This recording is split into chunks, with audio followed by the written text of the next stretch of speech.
Oh shit.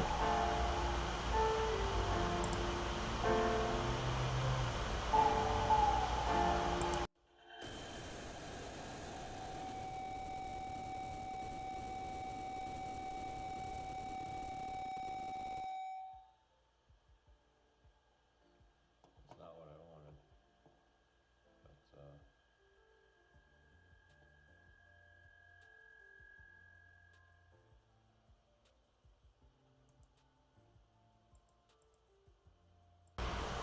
how about that?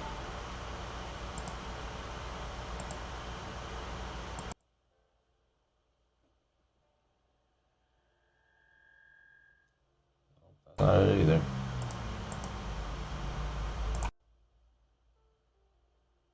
How's that sound? That probably sounds better. At least I think that sounds better. Maybe I'm wrong.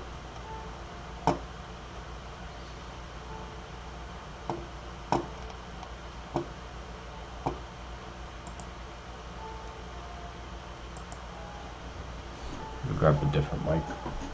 I gotta find my other mic.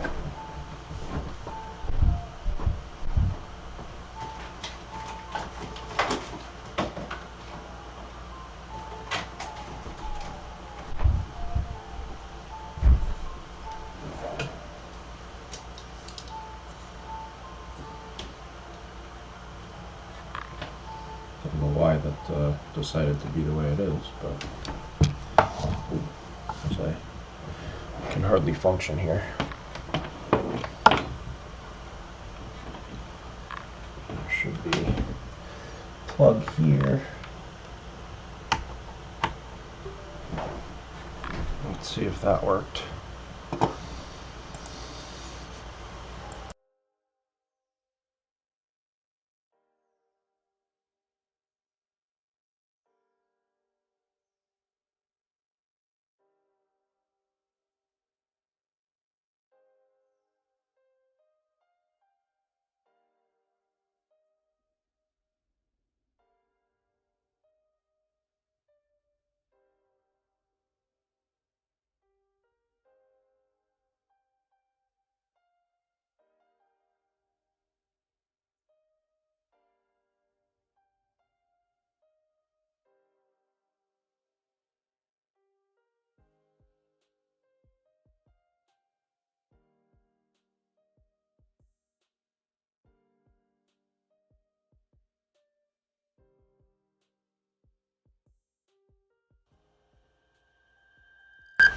Yeah, see, that just makes sound.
How's that sound? Oh, that sounds a bit better. Hopefully, I think it's working.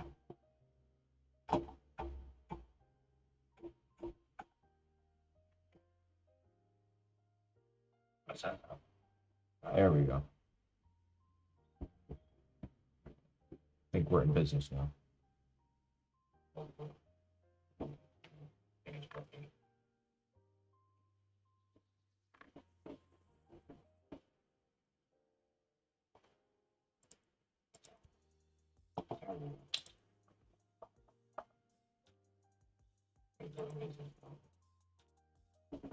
I think I think this is where it needs to be.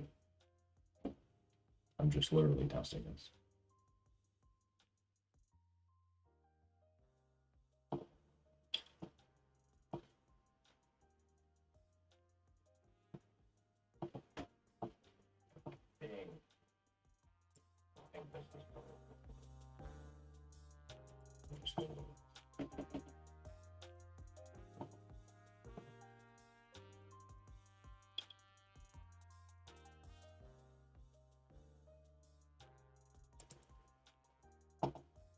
Can everybody hear me all right? I hope everyone can. I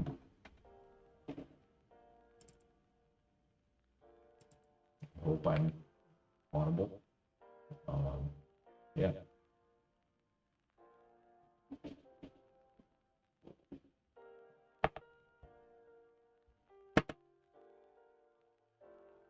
I can hear something giving feedback though. I don't know what it is in Streamlabs that I'm getting feedback on.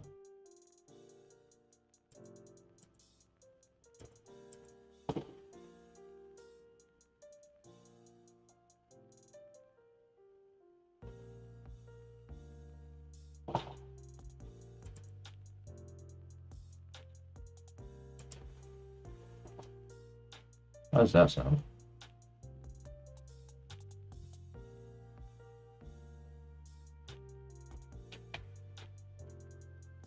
Does that sound okay? It is. Okay. Let's see if this is any better. I'm literally testing this. I've never streamed on YouTube like this before with Streamlabs. So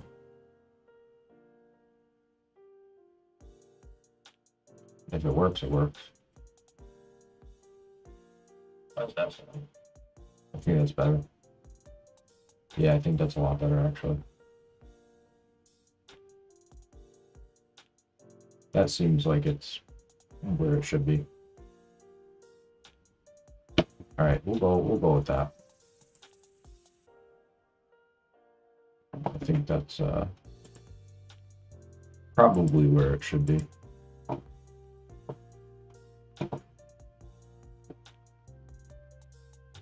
We're gonna go here. I guess we're just waiting for this all to really kick off for top 4.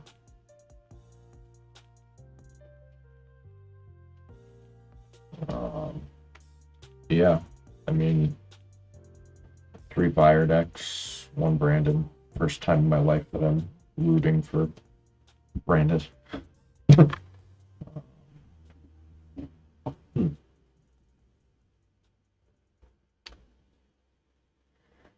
Well, hopefully they start soon.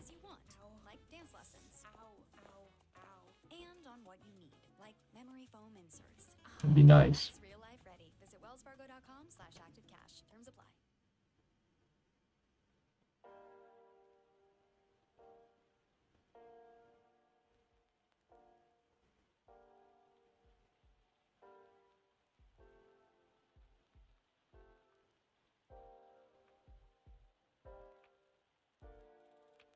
Yesterday I was actually really bored watching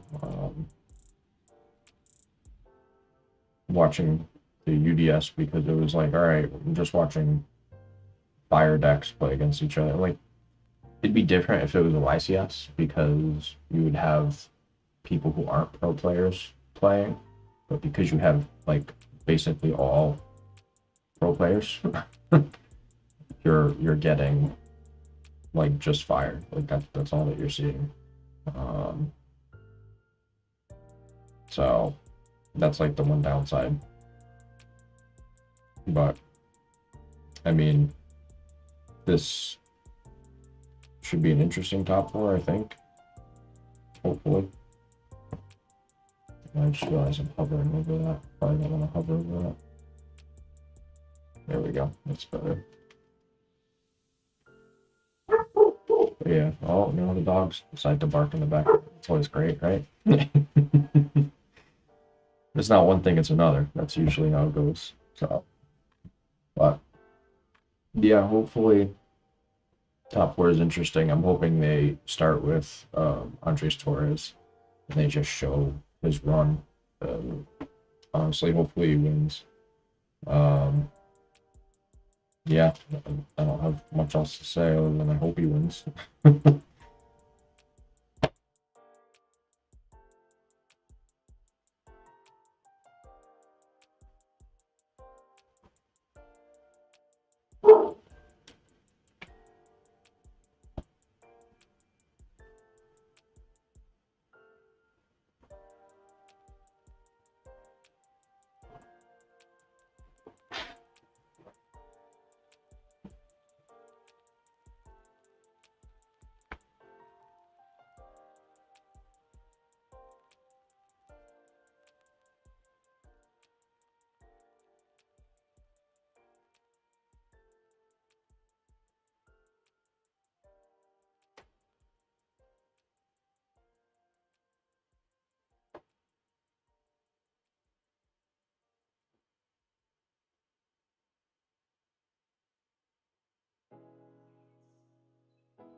So technically it's not just fire mirrors. We're gonna see at least one branded versus fire, but we've got 3 fire and 1 branded, so if branded loses in top 4, then the finals is just fire versus fire. Um, we're hoping that's not the case. Really and truly, I'm hoping that is not the case at all. Yeah, I would prefer not to have it be that way. So, I mean, we'll see. We'll see.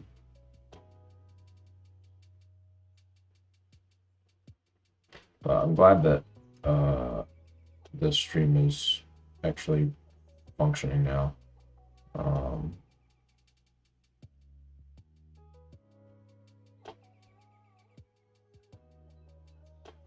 I just have to get this. I'm trying to get like all this just as organized as possible. Um, Easier said than done. So bear with me. I'm glad that it hasn't started yet. That way I can kind of just toy around with everything and see if this like works the way I want it to.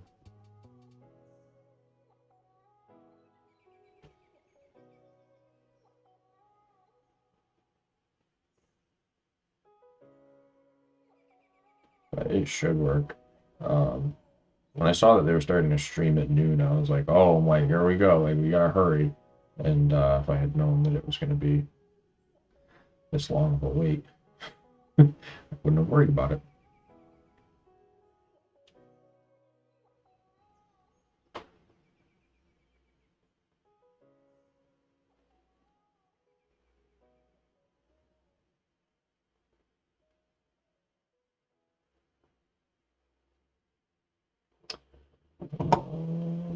actually going to try something here.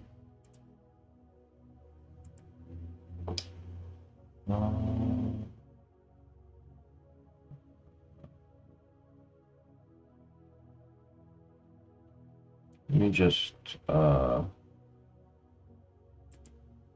yeah, I'm not going to the bathroom, but we'll be back in a second. I gotta figure something out real quick.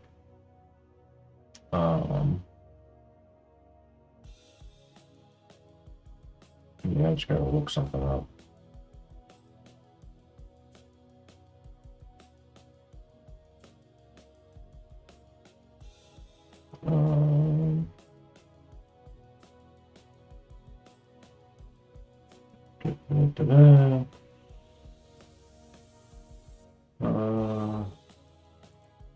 Here,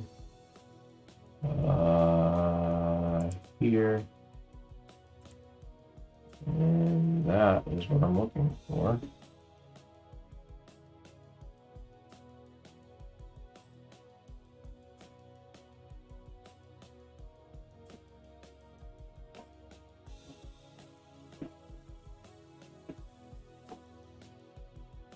There we go, and right here.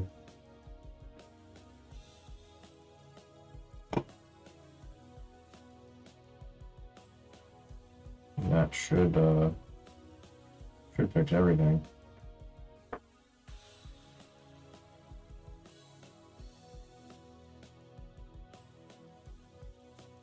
Hey Prime, sorry that you can't watch, but good to see you too, buddy. Yeah, just here, let me just get this up and going here. Okay. Now we're good to watch. I'm not changing anything now. The audio is working. All this is working. I have my chat working, so yeah, I've got nothing else that was set up here. Thank God.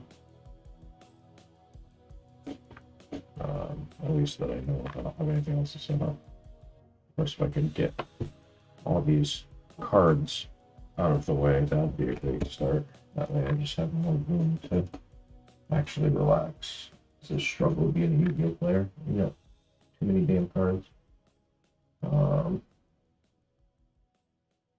That's gonna fall over, I know that for sure. We're not gonna do that. I wasn't born yesterday. Okay. Well, that's probably gonna fall over too. Yeah, great. Yeah, no, that's good. But yeah, this top four, man, 75% fire, absolutely insane. I mean, in a way, it is like, yeah, like why wouldn't you play Tier 0 in a Tier 0 format? But it's not my thing. Never been my thing. So yeah, now we just get to watch and hope that Andres Torres pulls out a victory here. First place prize, so that championship ring, prize card, UDS cloth game mat, the classic mats. So you get the Exodia one, the Seal Urichalcos, and the Stratos one. That's insane. Custom jacket and Ultimate Duelist Series dice. That's pretty nuts. Yeah, like really nuts. So yeah, this format is not my particular thing either. I'm being perfectly honest. I'm not like super crazy on it personally. So I don't know. Kind of tough.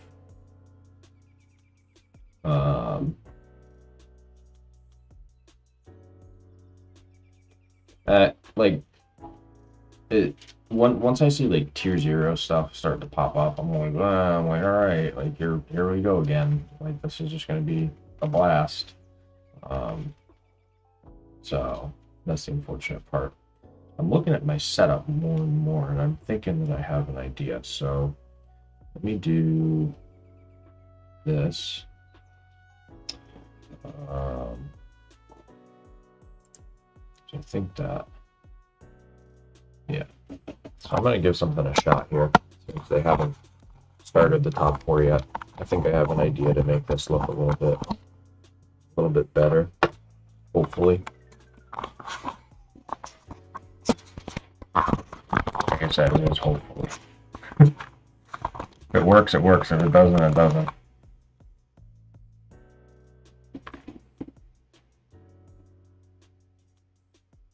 Let's see how this looks. Does that look better? I guess.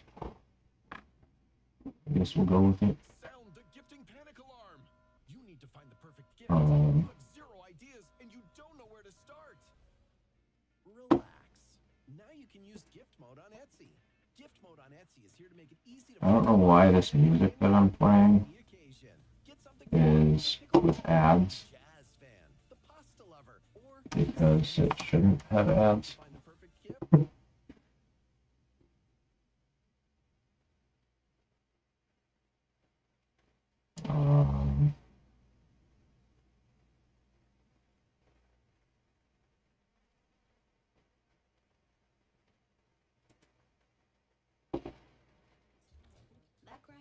I feel like they just add ads all the time. So I guess we're just gonna go without music. So I don't know why it's taking so long to get the top 4 actually going. Like, I thought it was going to be started by now, but apparently not. It's apparently not what they're doing at all right now. Kind of weird.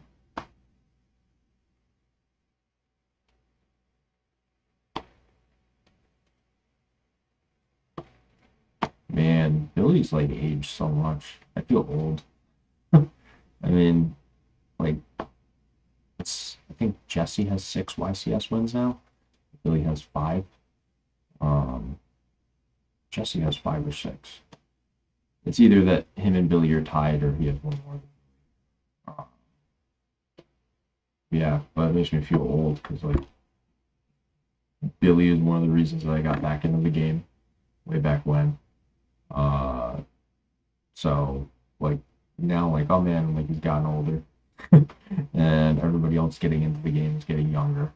Okay, great, changing the guard. So it's only a matter of time when we see a lot of other people just kind of drop out of the scene or start doing like what Billy did, jumping over like color commentary type stuff. So hopefully we get some really good newer up and coming players. It'd be sweet.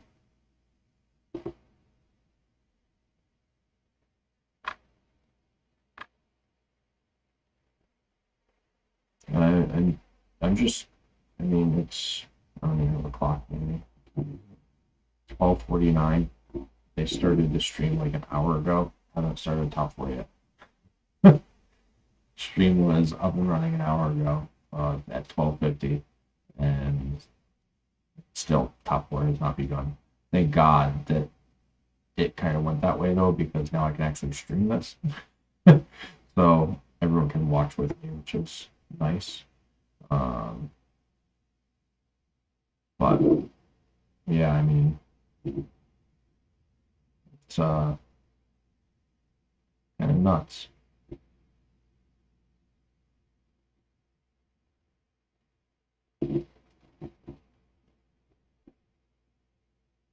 I don't even know who this dude is with this long hair. I got no clue who this guy is. I've seen him on like a stream or two before. I've never ever seen it. I feel like I've definitely heard of like him doing well in like a singular event, maybe. I don't know. I don't think he's that entertaining when he's on. Tom Box is fine. Like, He's not my favorite person in the world, but he's fine. He does his job well when they're doing the streams, which is great. And Billy is obviously just, no matter what, Billy's great. Like,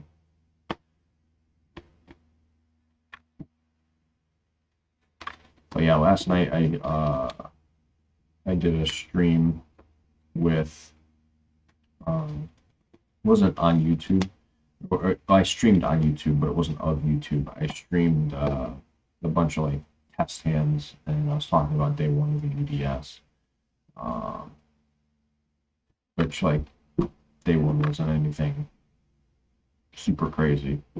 Being perfectly honest with you, um, yeah, I mean, it was what it was.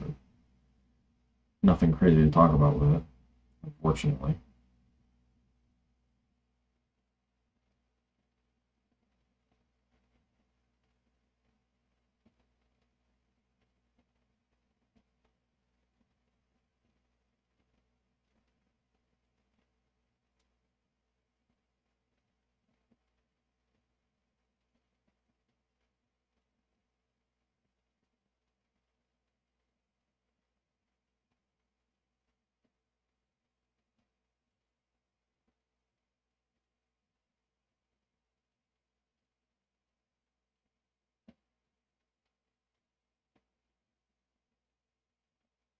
I just really wish that top floor was up and going already.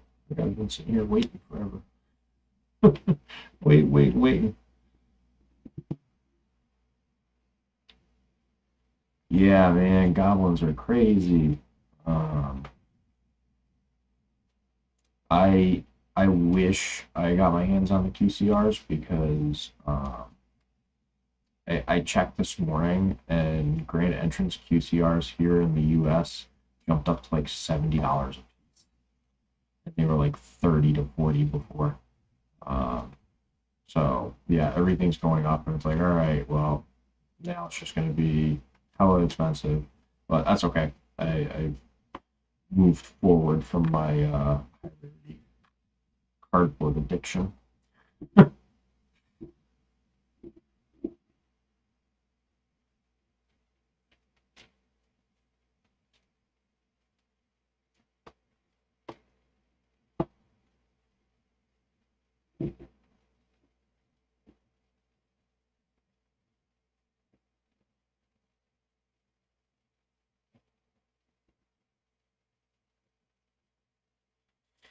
Yeah, we get so many buyouts here in the U.S. Like it's crazy how many buyouts we get. Kind of disgusting if you think about it. Like it's really, really insane. Absolutely insane. The amount of buyouts that we have happen. Like that's what I'm literally drawing hands right now while we wait with Goblin Riders. It's it's pretty darn good. When am I coming to Switzerland again? So I really want to go this year. I know that next year I can't. This year is like 50-50. So for anyone watching who doesn't know, I went to Switzerland with my wife on our honeymoon last year, so 2020. Well, technically 2022. Wasn't it? No, it was 2023. Yeah, it was 2023. In April of 2023, I went to Switzerland. I had never gone before, but I had seen pictures and videos online. I'm like a huge outdoor, like nature kind of guy. And if you have never seen the views of this country, like go on YouTube and look up some videos of people walking through, um, like any of the smaller towns in Switzerland. It's amazing. Um, and like it's just such a beautiful country. Um, so I want to try and go this year if I can for like a week. Um, I there's so much that I can tell everyone because I did so much research when I had booked it. I booked it in like January of last year. We went in April, and from the time I booked it in January until April, I watched like YouTube videos every single day and absorbed as much knowledge as I could about the country. Um, it's absolutely amazing, like absolutely amazing. Like I would go every single year if it meant I had to like stop playing Yu-Gi-Oh as a whole. Like that's how amazing the country is to go and see. Um, yeah, so I like all the hiking and all the nature views out there. It's just it's a great place. The food is phenomenal.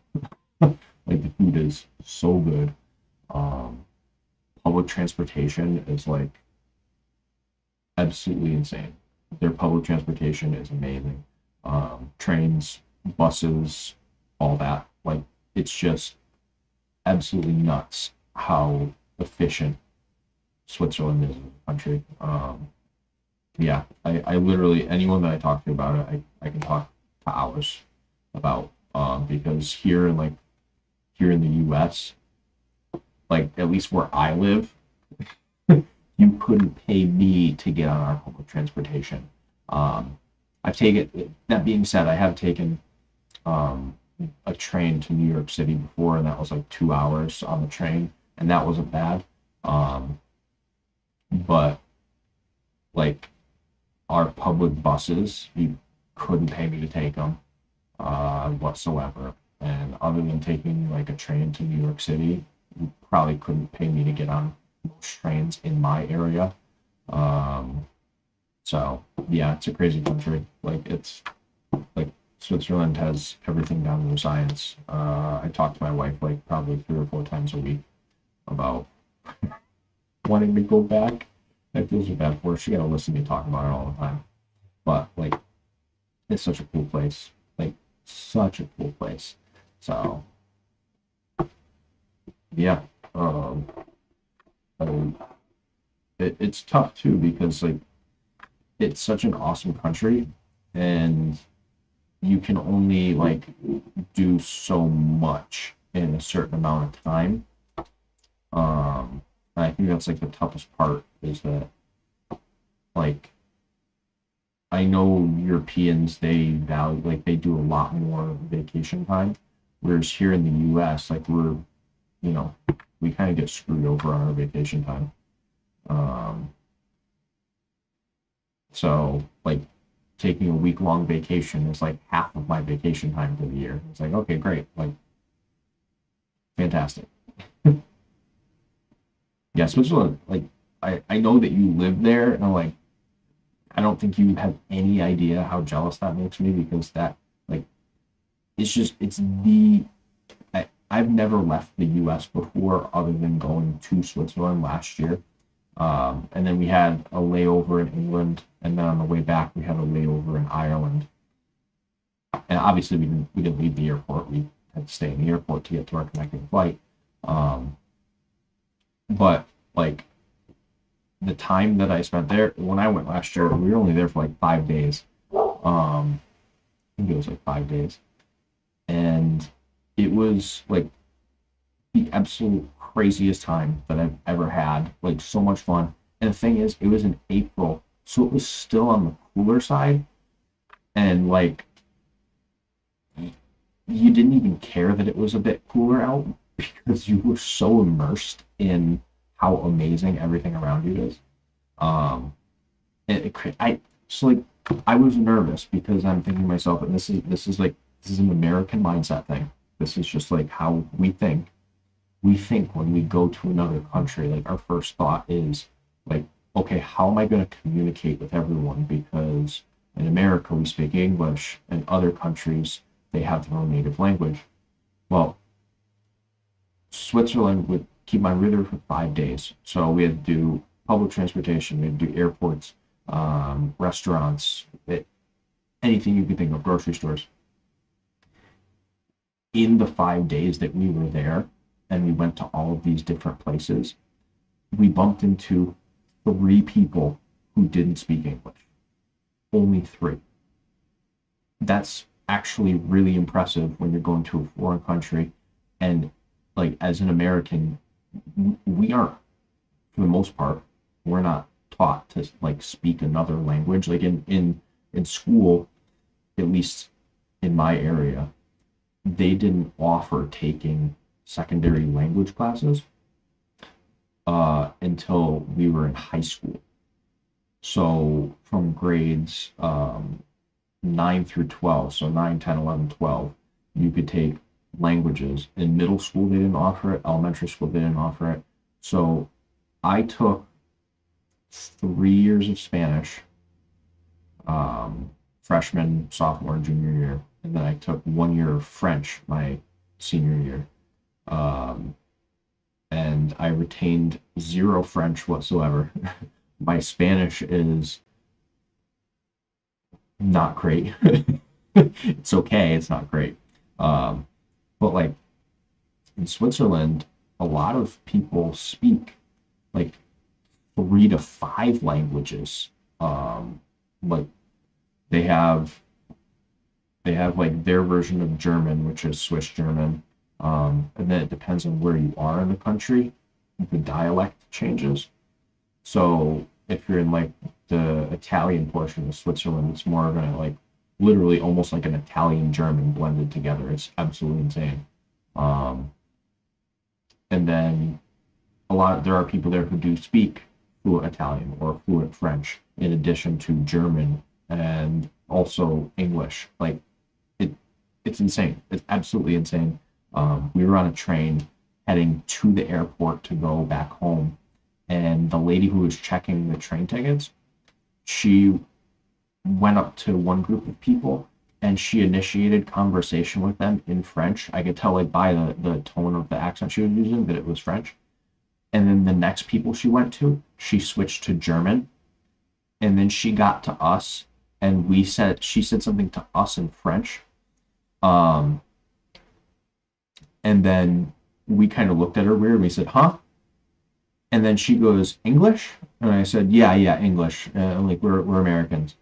And she switched right to English. I watched her speak 3 languages in literally less than like 2 minutes. It was the most impressive thing that I've ever seen. Uh, so yeah, so like you speak German, French, and English. So like that's what I'm saying. Like it's insane, absolutely insane. I was so impressed. I was literally so impressed. But like I said, there was only 3 people. I can remember 2. The third one I don't remember. Oh yeah, now I remember 3.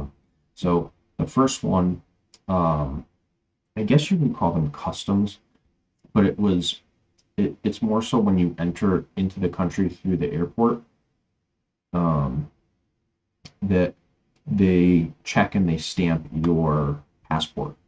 So the lady who was checking and stamping our passports, she didn't really speak any English, like basically nothing at all, like maybe 1 or 2 words, and that's it.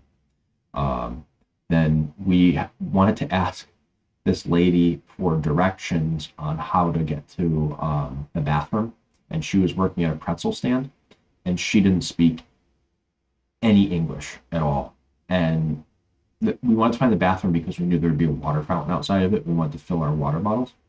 So I was like, water, like where can we find water? And I'm like trying to use hand motions. And I was like, oh, like water, like I'm trying to figure out the proper like hand signal for water fountain. And she didn't speak any English. And then also in the airport, there was a lady working at one of the grocery stores.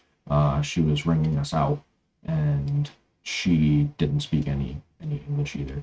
Um, so literally 2 of the people worked in the airport. Actually, no, all 3 of them were in the airport. Yeah, all 3 of them were within the airport. Um, so, I mean, that's realistically our entire trip was, easy to communicate with people. It's great. Um, yeah. So, hey, smithing is pretty cool. That's got to be pretty neat. But yeah, like I mean, it's such a cool country. Like it's so neat. Um, I was blown away by so many things. Um, the other thing that threw me off, this is nuts to me. And I know that this is more of a European thing than an American thing. Because in America, that's not how it works. But in like Switzerland, and I know this is, like I said, this is common for a lot of Europe. But in Switzerland, like when you go to a restaurant, your servers don't expect a tip because they're already paid fairly well. Their wages are a lot better. Um, so here in the United States, if we have a dinner bill that's like $40, we have to then like tip them another $8. Whereas in Switzerland, they don't expect it. But we would go and we'd get like a meal and it would be $50. And I would just, out of kindness, like give them another, but they don't call it, it's not dollars there. You guys have Swiss francs. Like it would be like 50 francs. And I would just give them another 5 francs. And they acted like I just handed them like a bar of gold. It was insane. But yeah, I'll stop going on and on about Switzerland because it looks like we're about to start top four. So who do we have? Who do we have? Show me Andres Torres. We have Jesse. I should pay attention to the matchup screen to see to see who was facing who. I should have paid more attention and I didn't.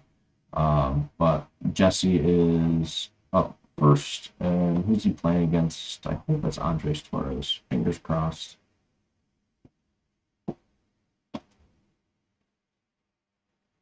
I want one of their gaming chairs so bad. Those chairs look so nice.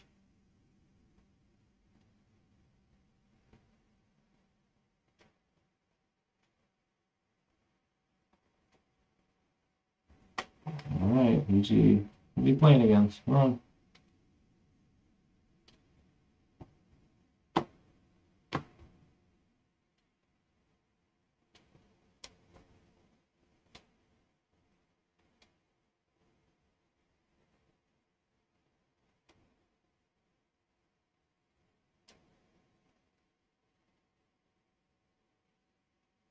Oh, come on. Why do they have to go with fire? Why do they have to start with a fire mirror? You have a Brandon deck. Like, they do this every time. Every time they do this. Like, don't get me wrong, Cam Neal versus Jesse Cotton is a really, really good match. But, like, I think, what is it? I think 2 out of the top 4 players are Latin, or Latin. We'll call them Latin. But, like, so you just taking the two. I mean, Jesse is Canadian, but technically he's American. He's North American. Um, so you have the 2 North American players playing against each other, and you have the 2 Latin players playing against each other. Um, Obviously, it goes up by their placings, I think. So whoever finished first place plays fourth place, and whoever finished um, second place, third. That's probably. I'm assuming that's how they did it. Um, no, Jesse finished fourth. Oh wait, no, yeah, that does make sense because Cam finished first. Yeah, so okay, that would add up. But still, like now I have to commentate through the fire match, and the problem with that is that I know what their end board looks like and I know how to break it, but I don't know how they get to any of it. So you're gonna be sitting here watching me commentate on something that I'm pretty much clueless about, other than the fact that activating one Shadal fusion breaks their end board. That's pretty much all that I know.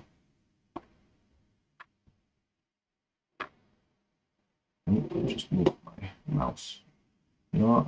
Why don't I do this? If I turn my mouse off, that'll be a lot easier, right?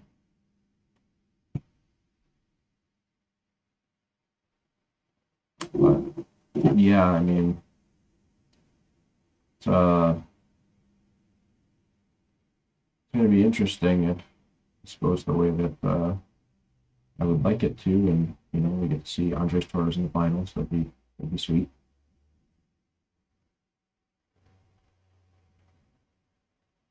Uh, It'd be interesting.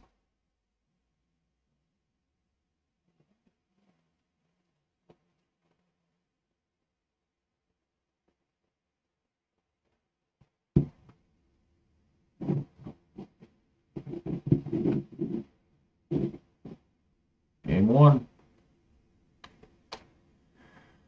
Oh, let's see.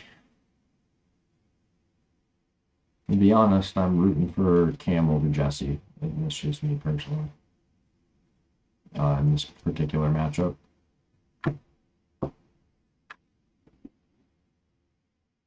Who's going? I didn't even see the dice roll, so I didn't see who's going first. Looks like Jesse is.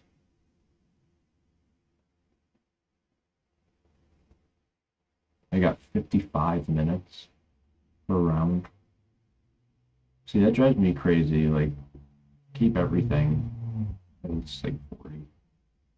I'm sorry, 45. Since they do now. Keep everything at 45. All right, so I know this part of it. I know Fire King Island, popping Ponix, and then Rich triggering. So you're gonna pop a Kieran. Yep, and then revive the Ponix.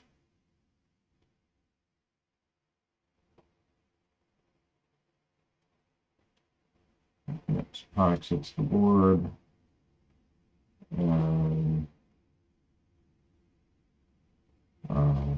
Linked. Sunlight Wolf. Uh-oh. Normal Droll. Okay, he's probably gonna make Link Rebo.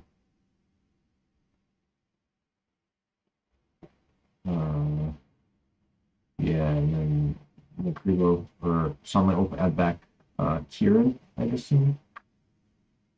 I feel like that's what's gonna happen. Okay, yep, so Kieran's back. Let's see, that's 1, 2, 3, 4. That's 4 summons. Probably there's Princess, that's 5.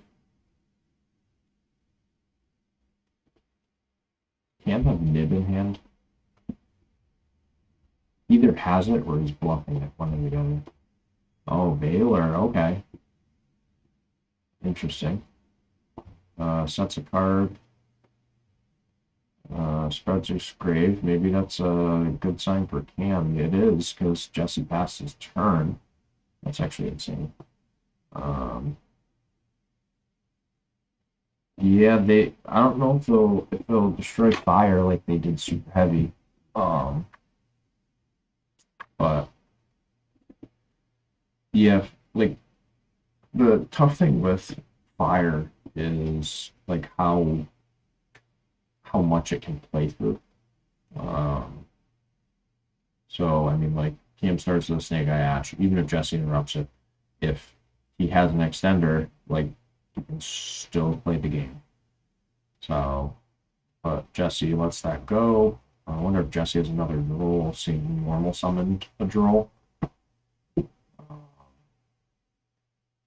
Grabs the Poplar.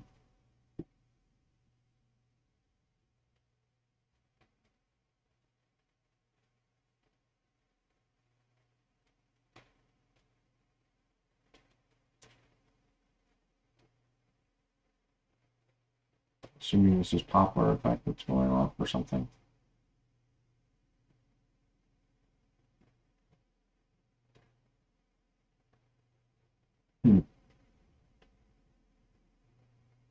See a Fire King Island in his hand. Can't make out much of the rest. Is that another Snake Eye Ash? Might be. Alright, he's using the field spell. I don't even know the name of the field spell. There we go. Divine Temple Snake Eye. He's gonna get to add or place a Snake Eye monster to the Spawn Trap Zone.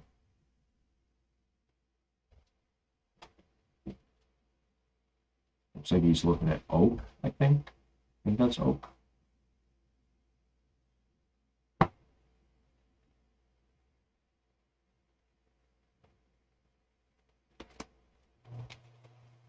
I'm pretty sure that's Oak.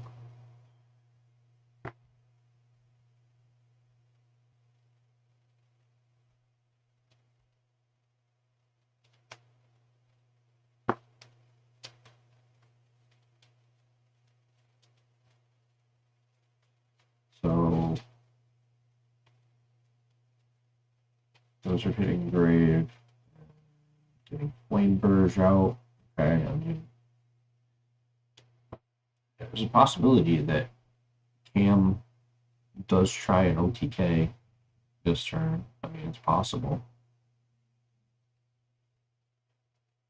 He had 5 wins, 0 losses, and a draw on 6 rounds. That's actually really good, especially against the players that he's, obviously been up against.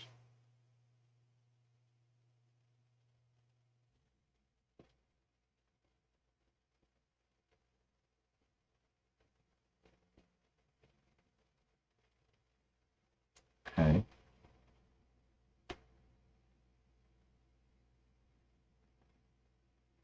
He's got the Fire King Island, so he can extend further.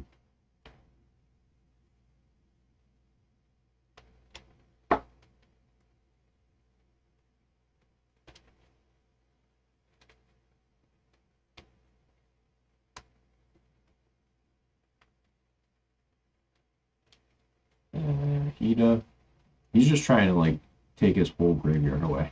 But I think Flame Verge triggers here, right?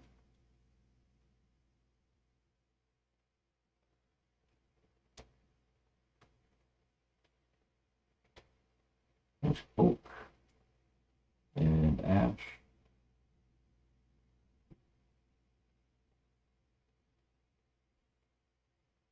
That's just so insane to me. Because basically, like, Flame Verge is basically Soul Charge. Like that's really and truly what it essentially is. I assume Jesse has more fires in Grave, so maybe the Poplar. Okay, Poplar is getting linked off. I'm probably gonna see. Yep, there's Linkuriboh. Now I assume like Snake Eye Ash and Linkuriboh didn't get linked or something. Yep.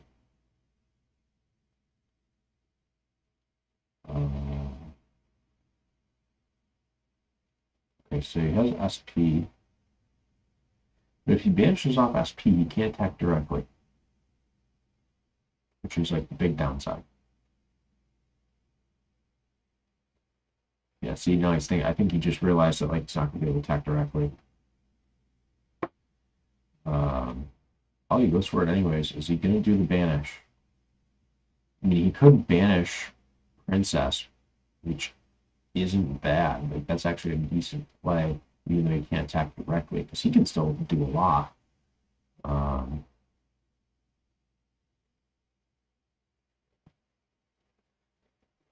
think he's thinking about it. He doesn't do the IP banish. Okay, so he's gonna try an OTK this turn. If Hida revives the Ponix, that's really good. Or honestly, the Sunlight Wolf is really good too. Yeah, it's a link too. Like that just helps you link climb. Maybe Oak and Hida turn into Princess. Maybe.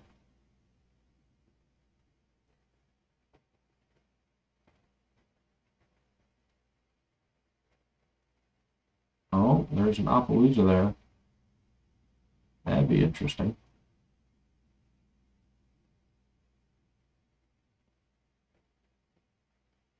He's looking in hand too. He's got so much that he can do. I feel like he's just gonna OTK this turn for sure. Like I don't see a world where he doesn't OTK.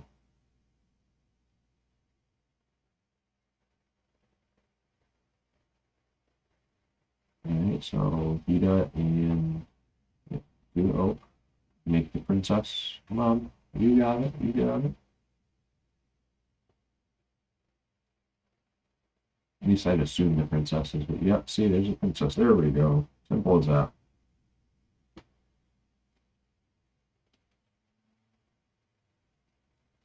Okay.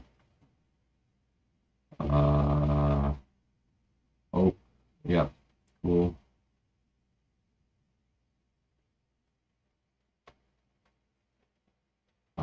It's probably gonna be the Imble Whale or whatever it is, I assume.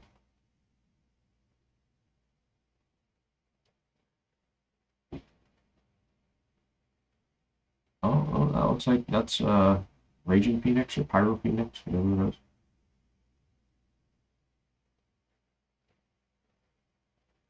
He links it off. Probably gonna go for Signatus maybe? Yep. Makes the Zealantis. And then if he uses the effect, though, Jesse gets the Sunlight Wolf. So, yeah, see, I don't like that.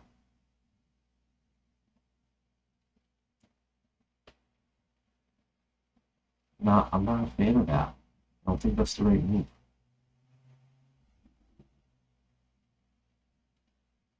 Really, really odd.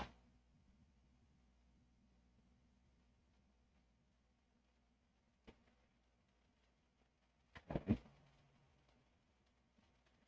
Yeah, see, no, Jesse gets the Sunlight Wolf. Yeah, yeah, see, yeah, there we go. Yep. So now Jesse has the Sunlight Wolf. Like, you just made that was like a, I think that was a misplay, personally. Like, that's just me. But I don't see how that was smart at all.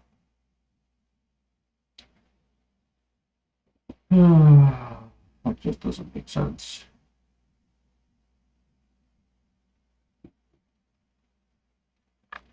It makes no sense to do that. Should have linked off the Sunlight Wolf or something. That was not good. I'll tell you that much.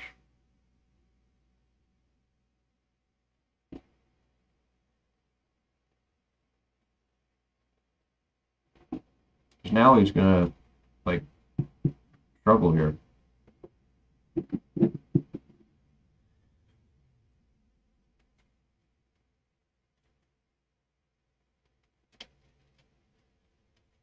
Okay. I mean, don't get me wrong, he could still like probably OTK, but like, why are we making plays like that in such a big event? You gave him back one of his monsters.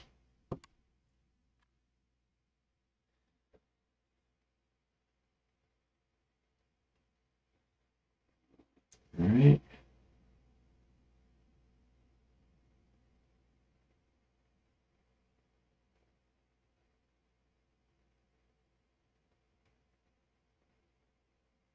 Okay. Sure.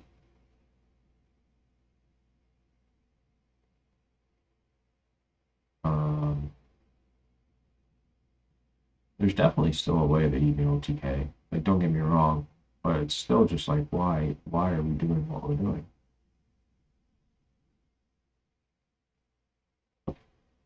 Onyx, okay, makes sense. Onyx effect. Um, yep, there is Sanctuary.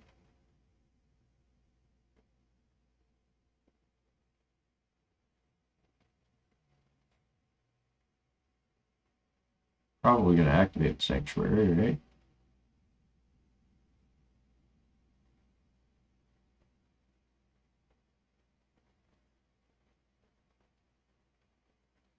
Here it is, the Fire King Island in hand though.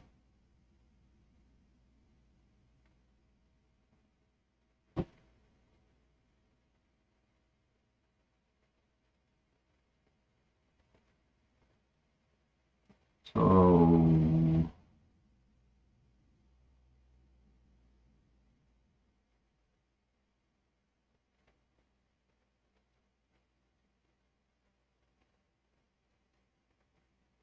yeah, I think he's thrown off because of his own misplay with the Zealantis giving Jesse back the Sunlight Wolf.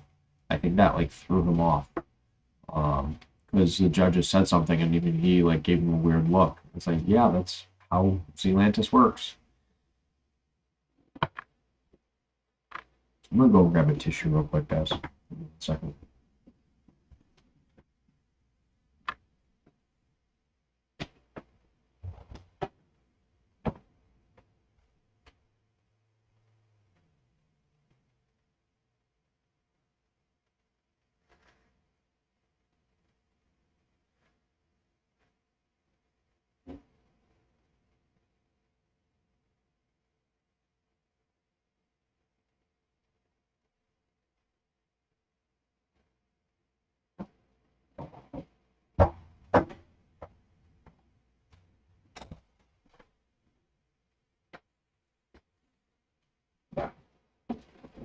Okay, so Runex pops Kieran. And then Kieran effect.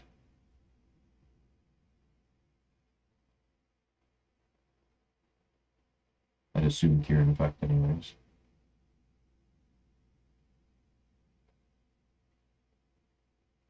Oh, Imperm on SP.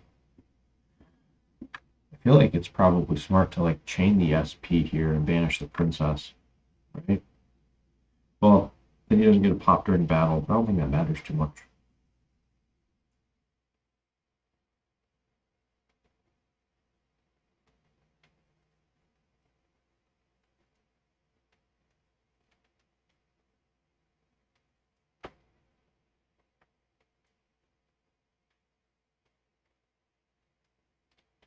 I mean, if you banish princess and Kieran resolves. Oh no. Well, okay.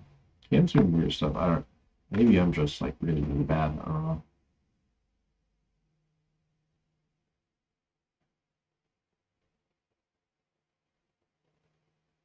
Okay, so Kieran summoned the Ponix. I believe he can pop.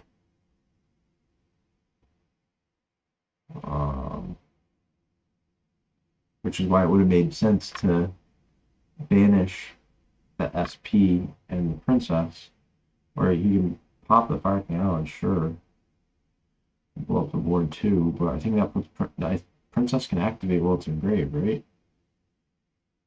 Oh, nib. Oh, see, that's just why would oh well, you can't chain the SP because of Imperm. Wow, wow. The real question is, what does Cam do now? That nib was insane. That may have just made me want to main nib in a lot of my stuff now. That was such a good hit.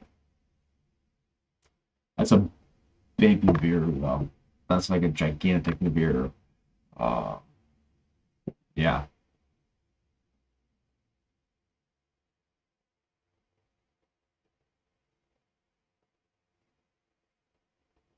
Kieran engraved? Oh, did he pass to Jesse? He passed to Jesse. Jesse went 1-for-1 pitch Kieran. There's Ash. Oh my god. That is insane.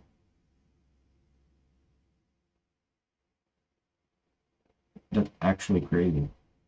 Wow. Wow, wow, wow.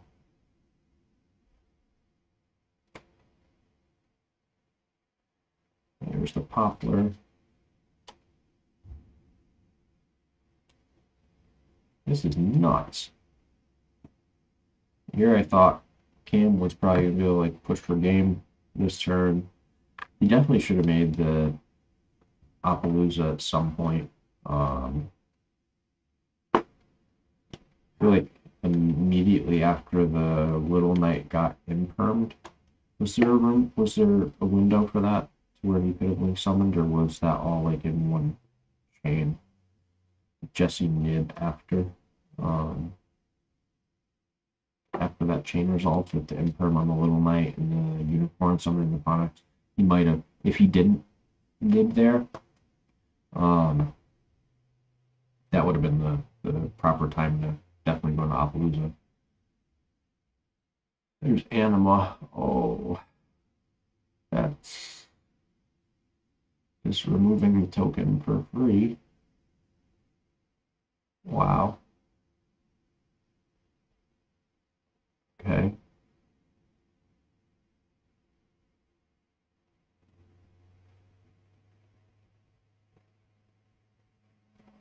To make Kita here or something.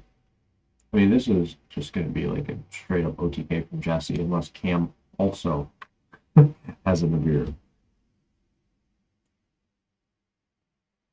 Sends the Sunlight Wolf off a Snake Eyes spell. And maybe a Ponix.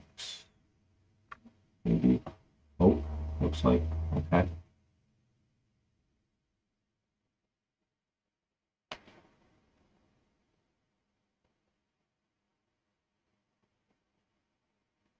Alright, now see. There's probably a Hita there. And that token goes away too. Oh, he's going for dark. Alright. Ah, he takes witch. Okay, okay. Alright. Grabs simple spoil. Sets it.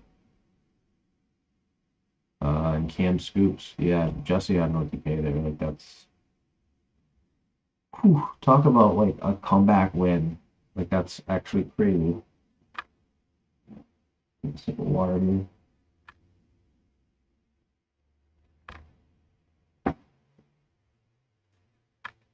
Yeah, it's actually nuts. That was such an insane comeback win. Like, there's absolutely like that turn one. Like Jesse is so lucky that he had nib. His end board was not good. The nib won the game.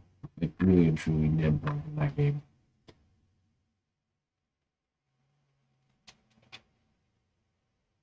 You know, I get that Jesse's a good player. I just hope that he loses. I'm always rooting against this man every time. People who don't know, I had a bad experience with him at an event. Yeah, I'm never rooting for him. I'm always rooting against him. Not a fan at all. But yeah, it's whatever.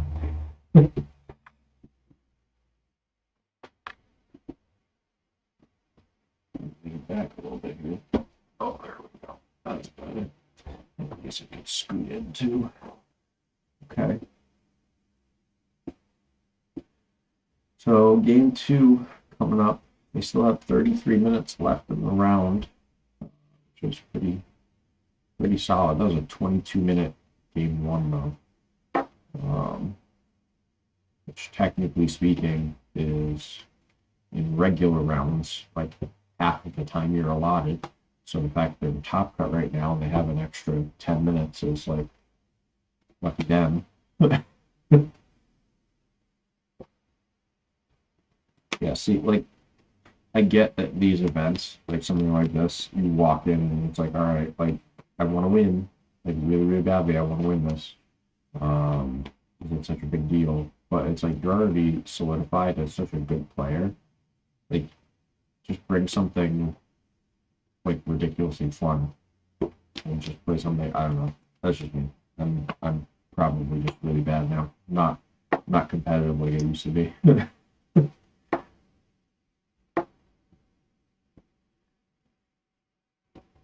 And I think the two judges that are sitting there with laptops, I'm pretty sure that they're doing written coverage. At least I'd assume. There's probably two more judges doing written coverage of the other top four matchup. At least I'd assume.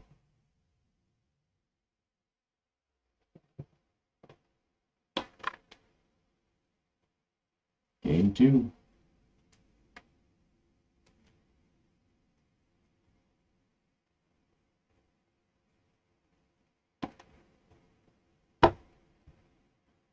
Okay, I'm starting off with, looks like Snake Eye Ash, activating the effect, and there's a Veiler. Veiler, I hardly know her. Oh, he's got the cross-out designator. Also the effect Veiler. Yeah, we're gonna see a lot of cross-out designators this format. Everyone's playing like the same deck pretty much. Cross-out designator, banish the effect Veiler. Yeah. And now he gets to resolve the Ash, gets the Poplar. Poplar will activate, I believe. Wow. Okay.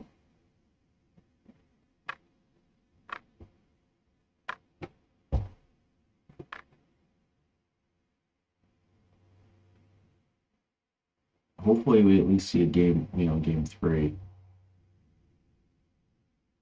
Jesse could have a nib though. Like that's the thing we have to be mindful of. But now that a Veiler is gone, he has 4 cards in hand. So he would need like nib plus like an Imperma Veiler and like a one card starter. So he needs like 3 cards in his hand to be absolutely perfect. to like fully just solidify the game. So.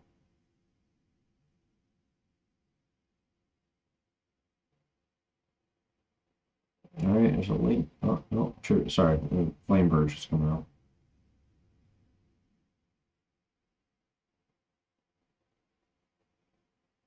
All right, maybe the Pop Orb turns into Linkuriboh or something. Maybe he just links both of them off the way they are and it's like a Sunlight Wolf or something. Which Sunlight Wolf wouldn't make sense to me personally. Um,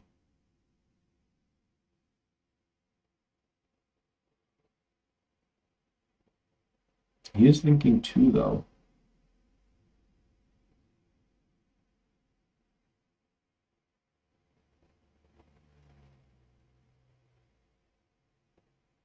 IP.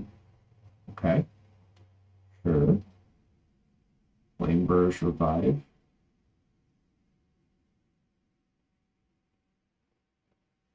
Yep, that makes sense. Okay. Excuse me. I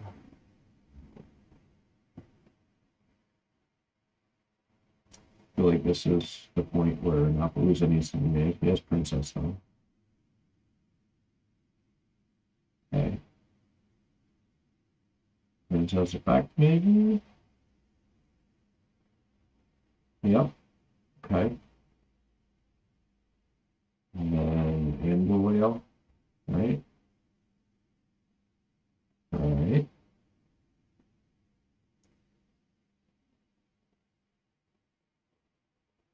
Sets a card.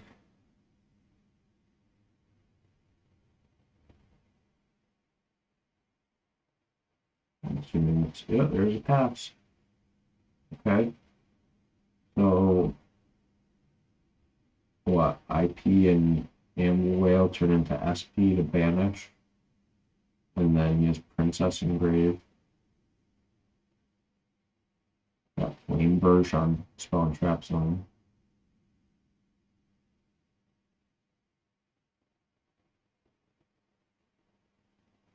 I wish this was the Understores match. Like, really truly.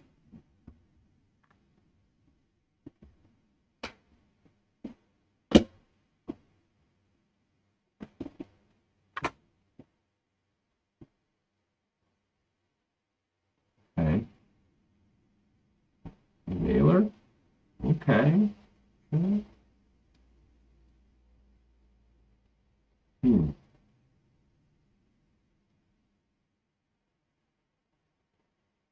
Jesse's thinking about this. I'm wondering if he is going to scoop it up here. Oh, that's pretty good.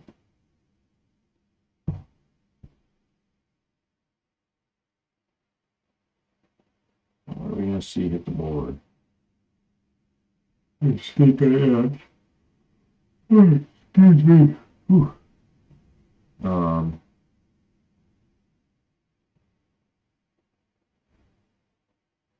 Okay.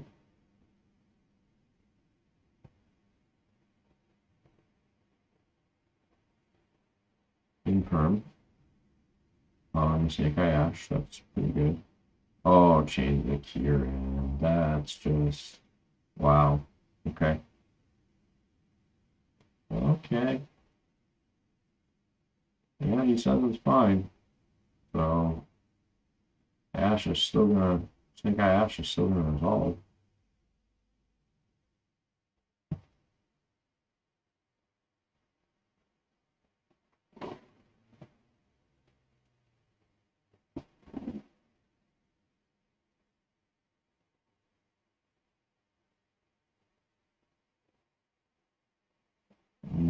Fine.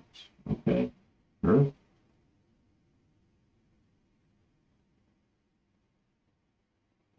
Looks like Garunix is gonna activate Engrave.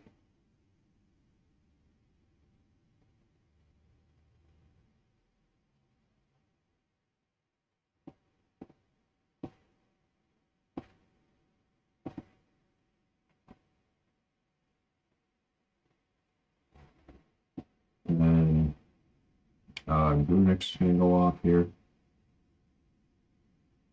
Now, if he destroys Kieran in deck, he specials the Ponix from hand. And Ponix will do the search.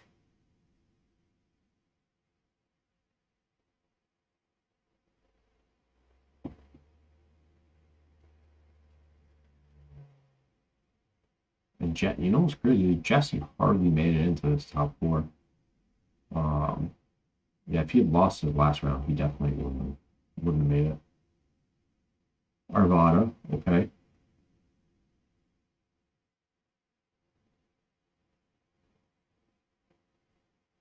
And Arvada is special summoning, I believe.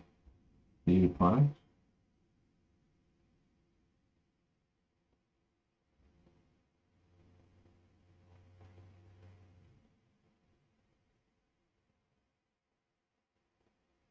Okay, sure. Search is happening.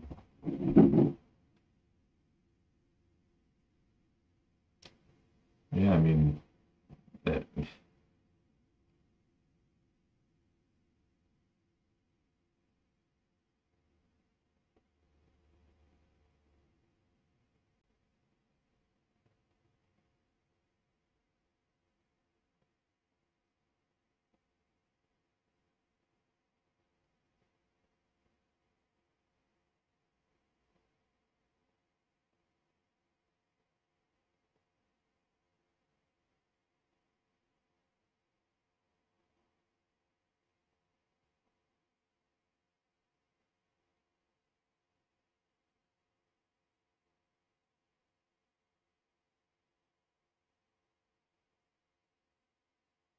This is just crazy. It's so crazy to me.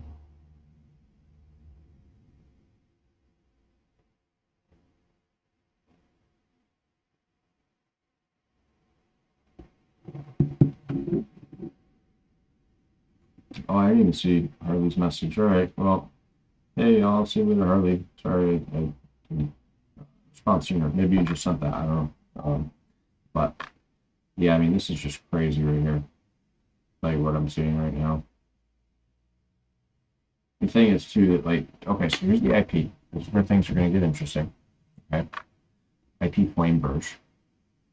Here comes SP. So then we're going to see SP and Flame Burst both activate.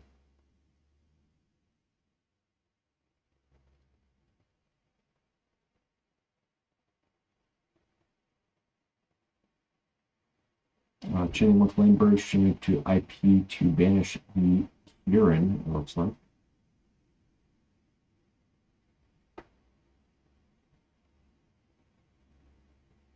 There's Oak.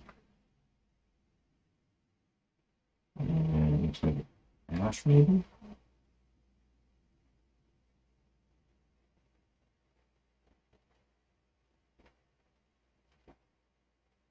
Go ahead. You can do it. There you go.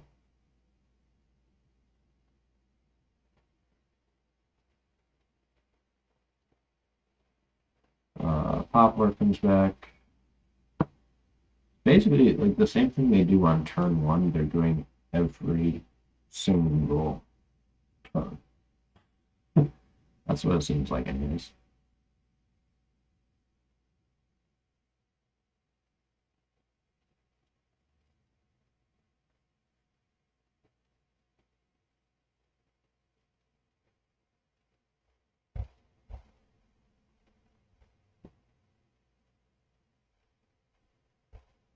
Okay. So Kieran is banished from the SP effect when it gets summoned. We're kind of resolved all the chain links that we had to.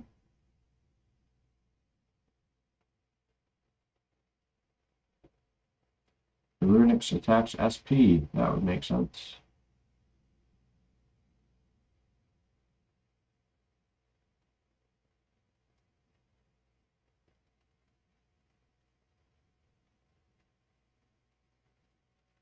Ponix attacks. Oak, right? Yeah, Oak.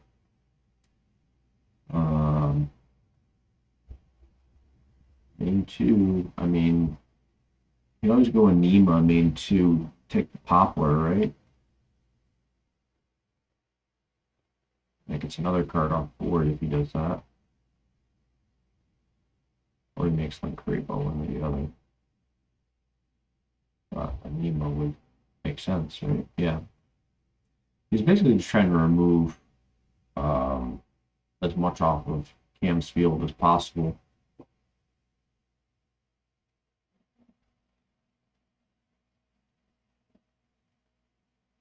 Okay, so Poplar is taken. And there's the link. Probably Hida.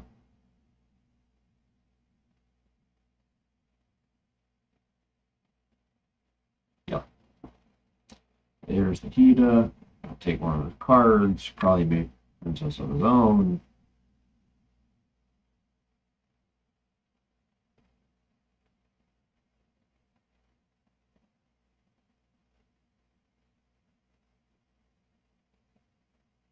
Such like a painfully boring match to watch. Like I'm sitting here and it's like, oh yeah, okay, cool. Fire does fire things, and then the opponent goes and once again fire does fire thing. It's the same thing. Each player's turn, every turn, until somebody is out of resources. That's basically how this goes. That's why I'm rooting for Andres Torres to win his top 4 matchup because, like, that's to me just seems so much better to have a little bit of variety.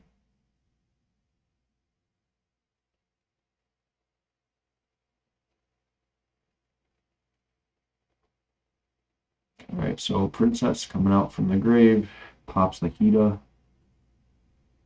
Flame Verge into Spell and Trap. Hida gets to search here. Add like an Ash Blossom or something. I don't know.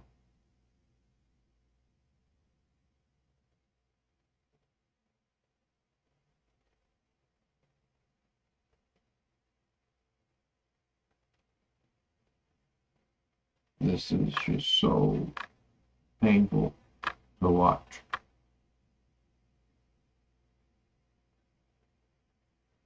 I wonder if they're going to stream both top 4 matches individually. So I know sometimes they do that for these like specialty events. They'll stream like every single match. Um, that'd be interesting. So we get to watch 3 matches instead of 2. I hope they do it that way. Fingers crossed.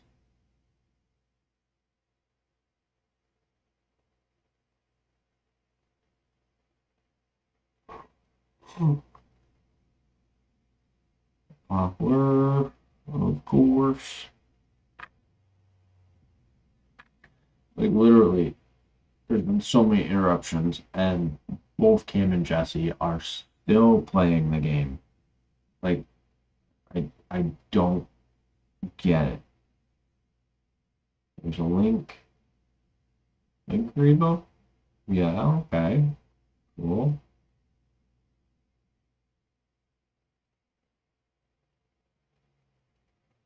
Poplar to Spell and Trap Zone, right?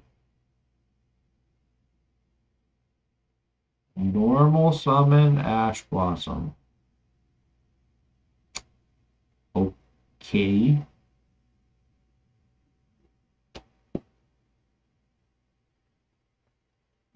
Does he have a second heat? No, he has a Dark Charmer, okay. I mean, IP and SP are both pretty good. IP is definitely better. So he just links off immediately. There's Princess.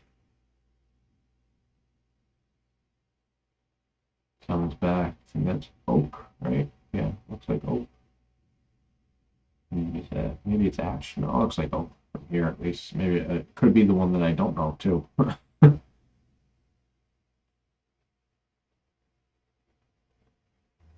There's Flameburst. Oh boy, here we go. it's crazy. Like game one was like what? Jesse had a turn, Cam had a turn, and Jesse won on his following turn, so it's 3 turns. This game has been what, 3 or 4, somewhere around that, and it may be close to an end, realistically, which is even crazier because if you look at the time of the clock, 18 minutes left. They have a lot of time left to play. I don't know, man. This is insane. Going for link 4. What are we gonna drop? There's Raging or Pyro, or I can't even remember if it's Raging or Pyro Phoenix most of the time. Okay. Fantastic.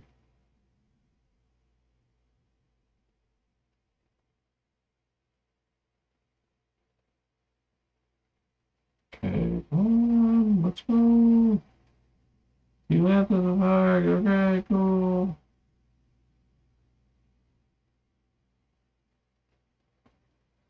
Okay.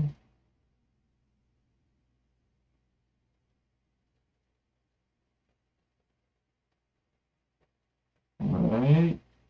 Sure. Hmm.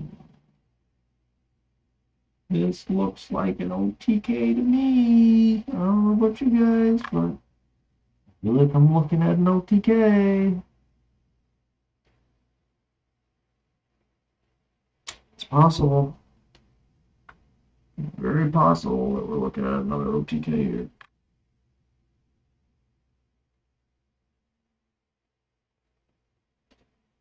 There's a link. We need to make Phoenix. Okay. It's just Sparking Island.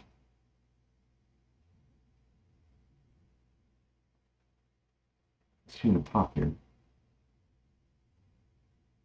Pop's a field spell. Okay. We'll get a draw because Phoenix is co-linked.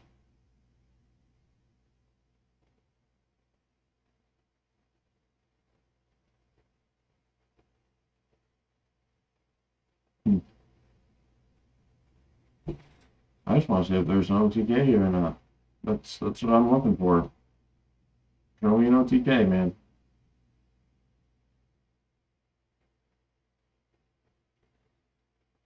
I get there's a lot of thinking that goes into this too, but like I feel like you're going so slow. So SP, banish a flame burst. Okay, so you realize that he can't push for game this turn. I feel like he could push for game. Can't? Did he already battle phase? Did he battle phase this turn? Maybe he did his battle phase this turn already. He might have. I think he did. I think he did.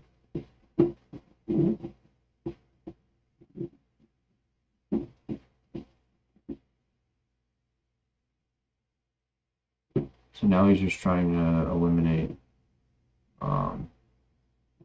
as much as he possibly can.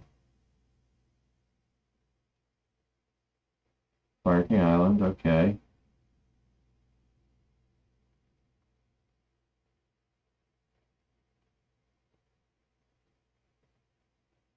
See, here's the thing. If Cam like comes back here, okay, and he wins game 2, Jesse gets to choose who goes first game 3. Theoretically, it's smarter to make Cam go first game 3 because then like his combo will be done and then Jesse can start the combo and then he can hit for damage. And then just win in time, I believe. It's the time rules are different here. I don't know how they're doing time rules. But looks like SP is going to activate maybe? Or Inferno's going to activate. Okay. Sure, maybe he's doing both. Maybe he's doing like SP channeling 1 to target itself and Grunix, and then Imperm channeling 2 target the Grunix. Um,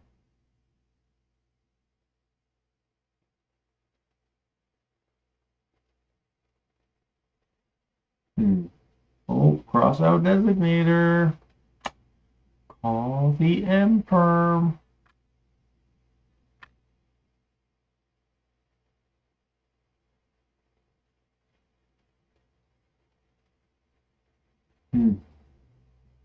He's thinking here.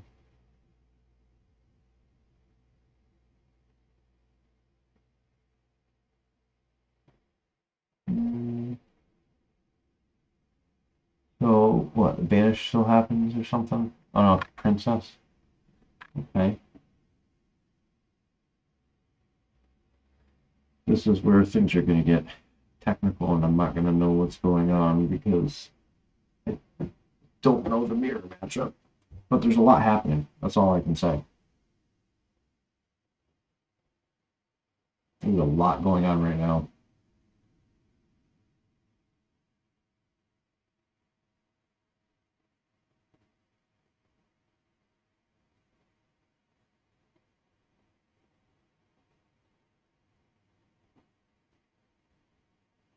I mean,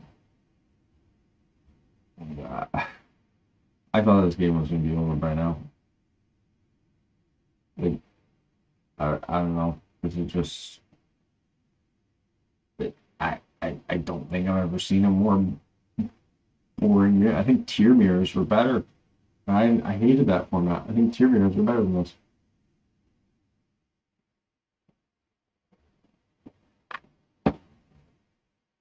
I mean, this is like a new level of boring. Okay, so Phonics searches. Sanctuary, all right.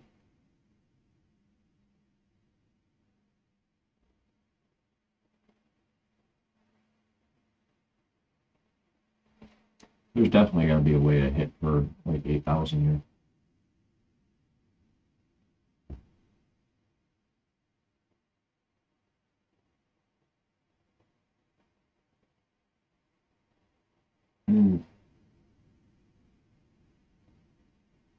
What is he? What is that name? Oh, is that the sci frame? I think that he activated Sanctuary there, I think. No, on the snake I saw. He had the sci frame. Wow. Okay. Hmm. Did not see that one coming.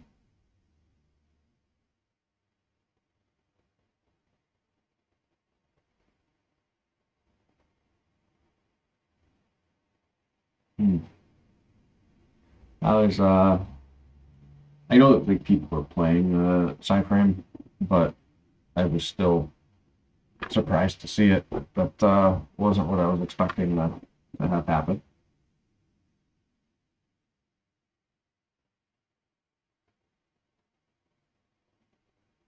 Okay. There's that the one that I don't know the name of. Probably one I don't know the name of. There's Poplar.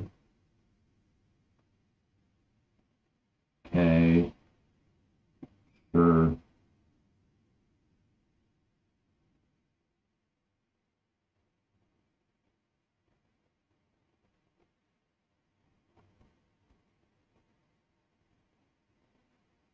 Come on. You can do it, Cam. There's like so much. There's so much of the same stuff going on. This is what I don't like about mirror matchups. Like, he's sitting there, he's thinking, oh, should I do this? Oh, should I do that? Oh, what about this? Oh, what about that? Like, can we, like, make a play? There's a Hida. He is really, really good.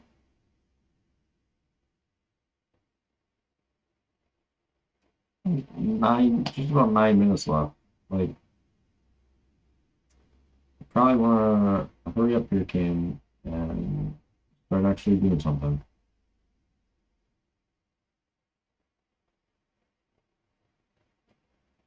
Hida can summon all his fire monsters back though. Like the fact that he just gets to pick which of any of those fire monsters he wants is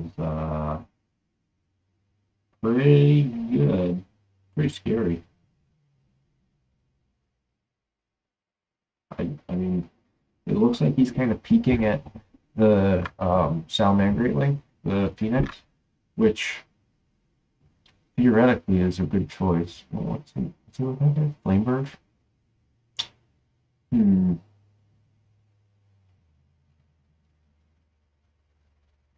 That Arvado that he has too? He's taking a long time. See, if I were a judge, I don't care if they have extra time. That's a slow warning right there. Like that took forever for him to decide to go with Flamebird.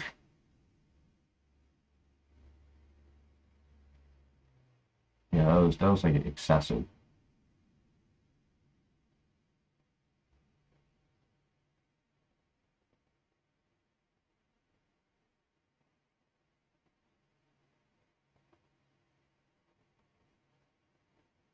Play like another princess or something. Heat Soul maybe. Is Heat Soul even something you can make here? Well, there's Celine. Yeah, Celine may be the choice. Yep, there's a Celine. Let's see, one, two. There's three or four, and then plus the island and stuff. Yeah, there's more than enough, so we can just revive Beyblade. Okay.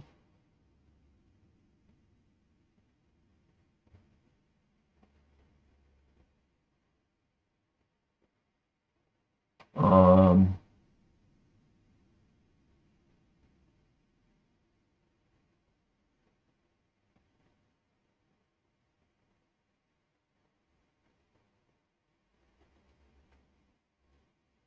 hmm, He's just keeps looking at Jesse's grave. This like drives me nuts. When people play like slow like this. Okay, Linkuriboh. All right, cool. We're making some moves. Like there is no way this should be taking this long. Are they giving a slow play warning? Give him a slow play warning. Give it to him, please. I have the audio muted, so I can't tell, but I'm gonna assume that he's getting a slow play warning because that was like multiple moves in a row where I literally could have probably taken a nap before he decided on what he was gonna do.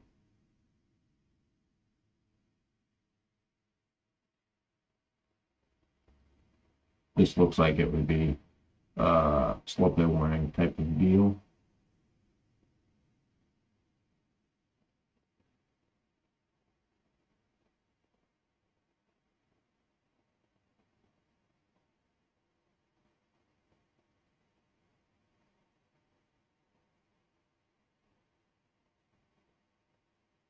I think they're just waiting on the judges now. I don't know, man.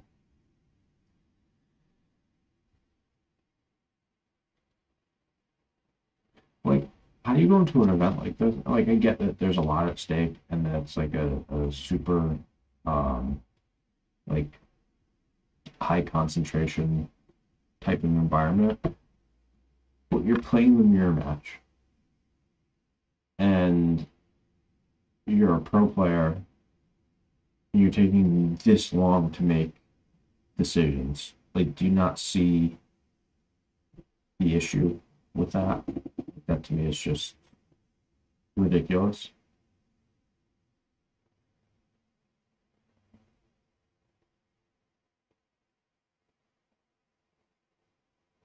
Okay. Did Jesse scoop it up? I think so.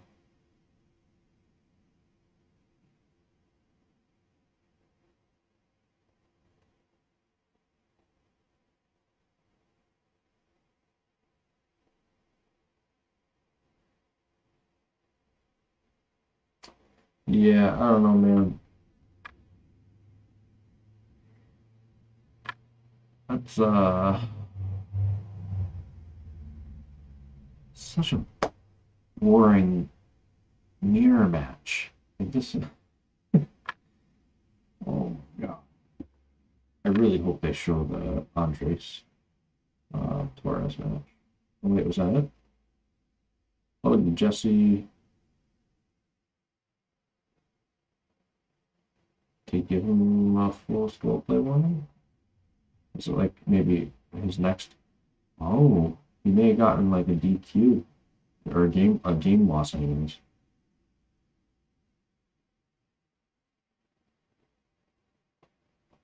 I kind of want to turn the sound on. Hopefully, I don't get like. With a crossout, but still kept himself in the game, got rid of his own card, enabled his own delta in hand. Every play was layered so perfectly. Yeah, I mean, it's tough, and it looked like Cam was going to be close to taking that game too. But even if that had happened, and let's say it happened a lot quicker, right? And then we were still 15, 20 minutes on the clock. Jesse going first in game 3 with that much time on the clock, not having to worry about cards like Dogwood or something.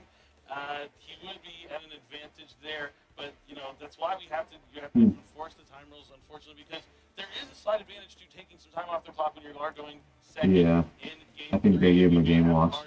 Like Dog.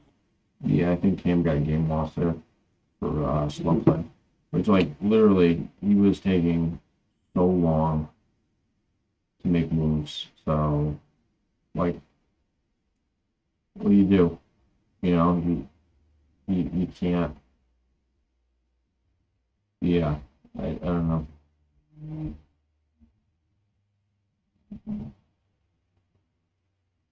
Yeah, I'm checking right now in chat for the actual event itself, and everyone said that it was a game loss for slow play. So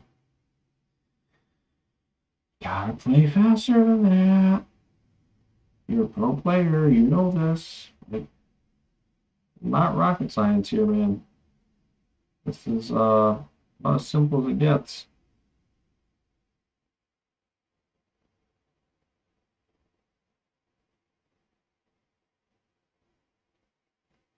Well, I mean, can't even say I'm mad. But like at the same time, it's like, okay, that wasn't an earned win, and even like Jesse was frustrated about winning that way. So I don't know. I don't know. I think I'm going to I think I'm gonna run to the bathroom real quick. So yeah, give me a minute. I'm gonna run to the bathroom.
Okay.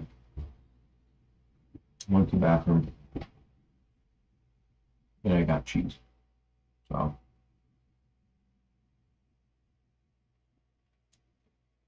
Oh, are they gonna?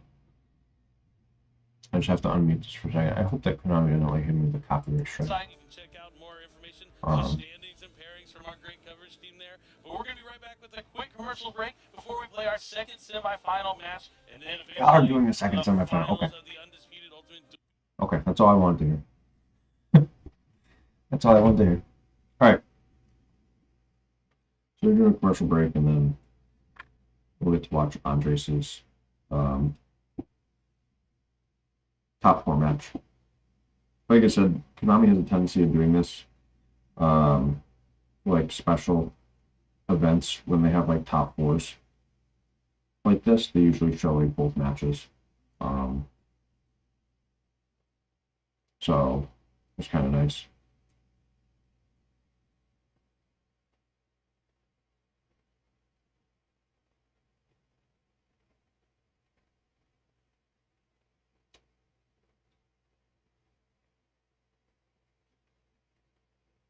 Yeah, that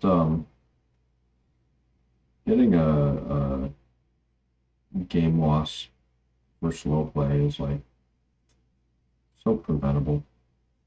It is really, really preventable. You know, people will get game losses for stuff like that. Like, it just frustrates me so much. Because, like, you're a pro player playing an event for pro players, and you're taking, like, well over a minute to look at your opponent's graveyard. And then, after you have looked at their graveyard for a minute to select the target, you then, shortly after, ask to see their graveyard and look through their graveyard again. Is part of a separate play. You should remember what they have from the first time you looked at their graveyard. Like, that's literally how it works. And that's what drives me crazy is, like, the slow playing is just, it's so excessive. Like, it's so ridiculously excessive. And like I said, I've already said it multiple times. Yes, it's a complex situation to think about, but you already looked at their graveyard less than a minute before, and now you're checking it again. There's not. That's not how you're supposed to like conduct yourself, because you're just chewing down time on the clock, and that's not okay. You can't do that.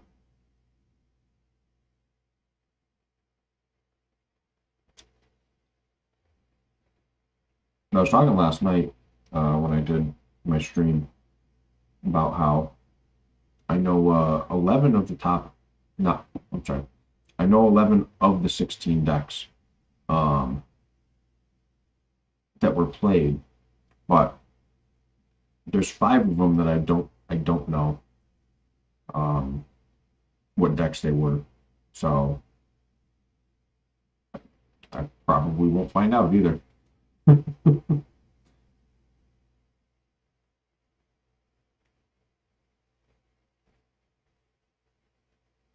But we'll have the next top 4 match to watch shortly, which should be a bit better.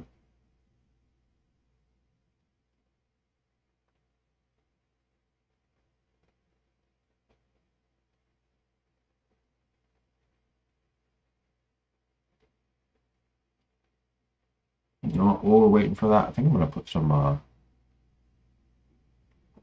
background music on.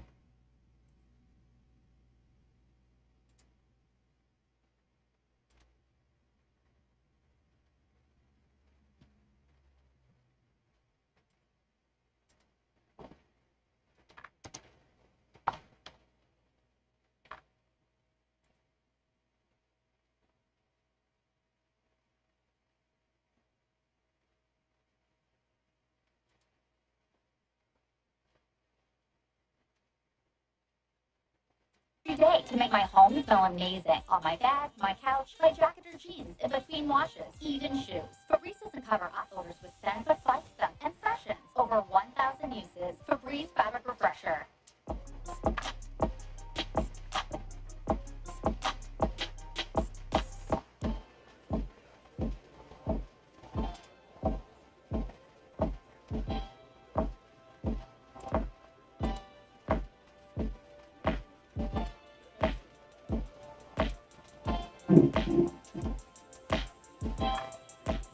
Okay.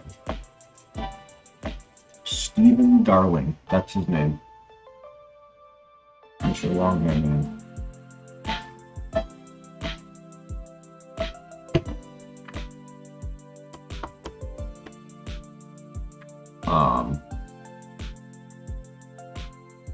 You know what? I have to go into my Twitch settings.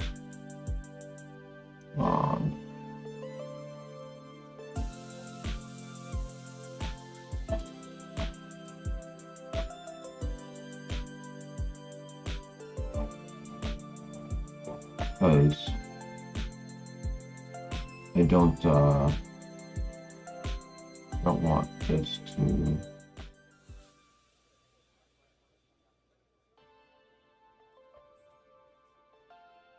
Yeah, that should be better. I don't want the music to be like overbearing. Okay, let me get this back up and rolling because the match is about to start. Okay. Now my settings should be good. If the background sound is like too much, let me know. Well, hopefully the music isn't excessive or anything. The top four, we're going to be seeing Snake Eye versus Branded, I believe. I know Andres is on Branded. His opponent, I don't know if it's Snake Eye or Snake Eye Fire. I think it's just Snake Eye. We saw this guy yesterday. Well, I saw him yesterday. I didn't stream the first 6 rounds.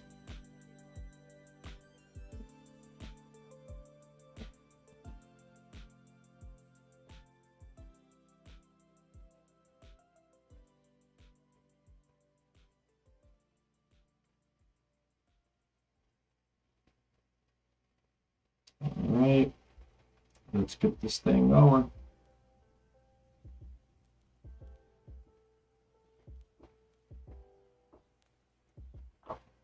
Andres is such a good player. He's crazy. That's why honestly, that's why I'm rooting for him. I think he needs to keep his deck box in better condition. You see that thing? That thing looks like it's on its last leg.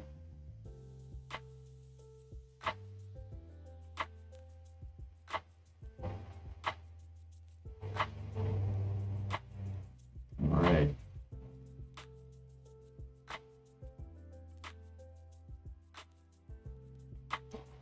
Let's get things going.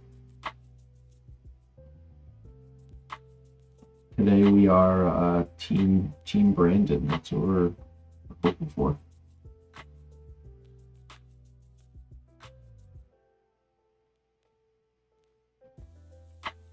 Yeah, we're hoping that Andres just makes it all the way through.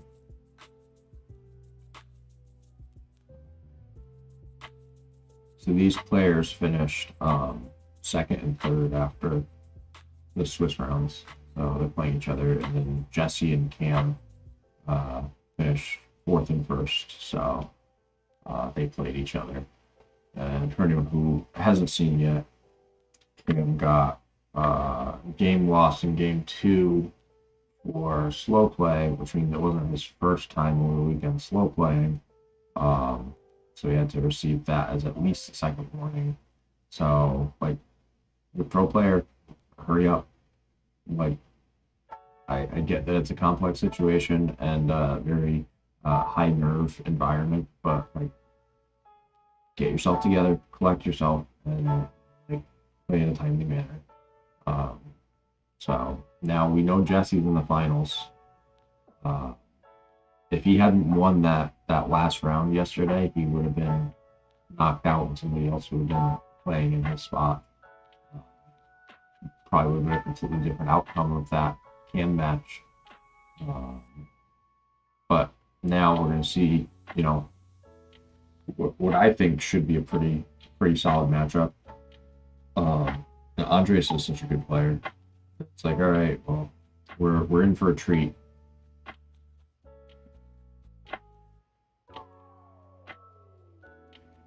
Not familiar with Juan, but I know he's seemed like pretty upbeat player.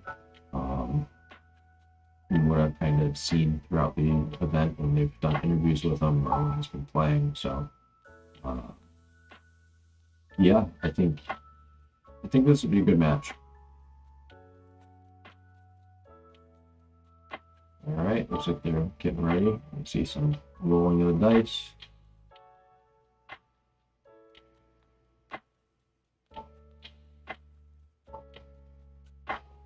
I'm not too sure who won the dice roll, but it kind of looked like Juan might have, based off of their body language.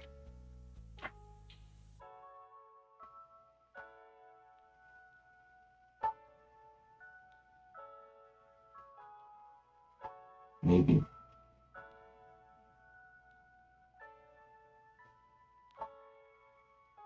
Yeah, I think it's Juan. Yeah. There's the bonfire.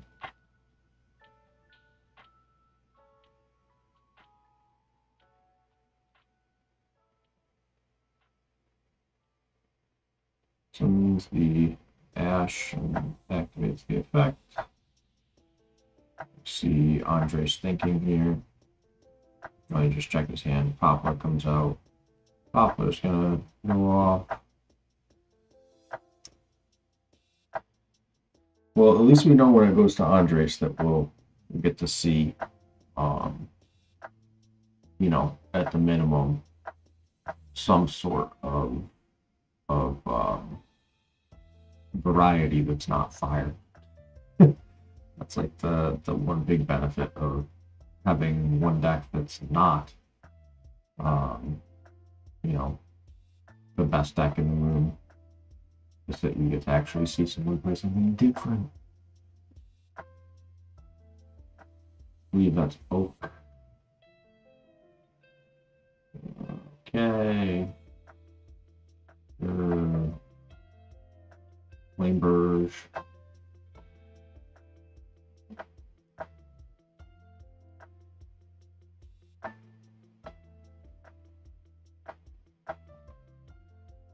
So he probably links off the. I can't even tell from like the artwork on here. Flameburge, and whether it's oak or ash or whatever, into probably maybe IP. Maybe. Yep. And Flameburge will trigger summon stuff back.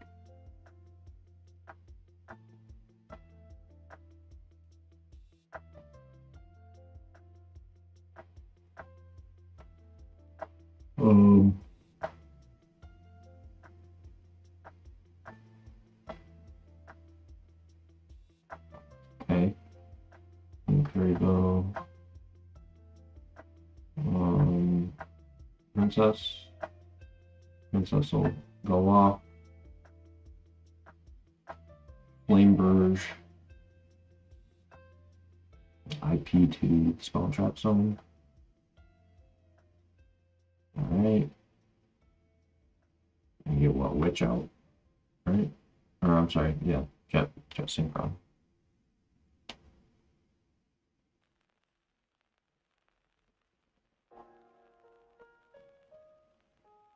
Okay.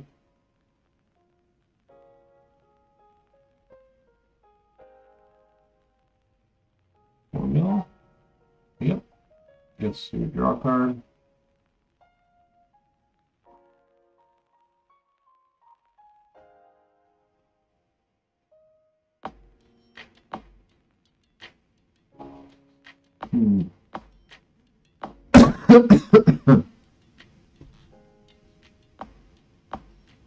Yeah, I mean, seems like a pretty good spot to be in. Ooh, there we go.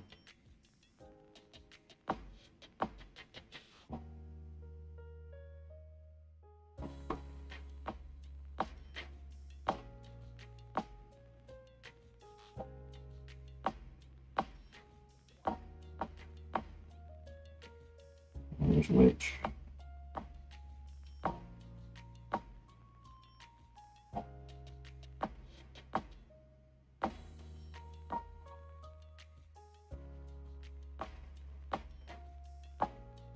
Okay.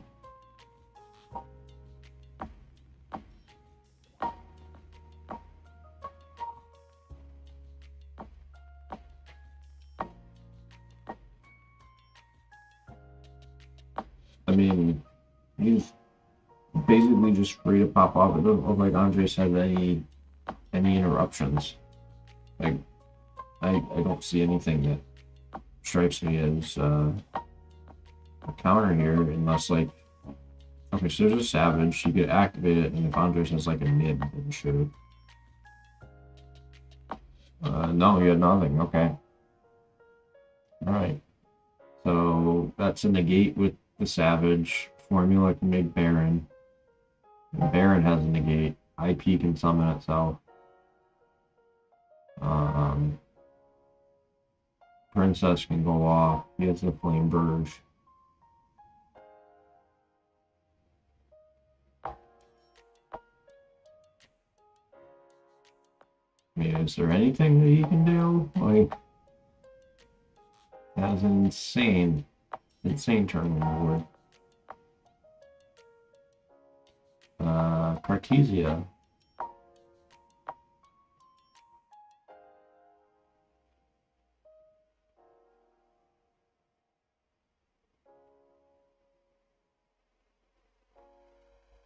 Okay. Did you declare the effect or something? You just kind of moved it a little weird. I don't know if you declared it or if you just readjusted the position on it.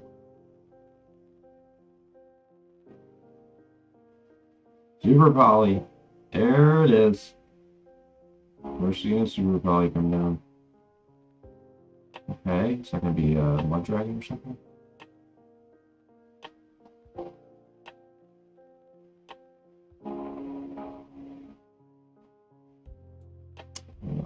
What is that? Grand Soil or Grand Boil? What I don't remember the name of the card. I know it's Grand something.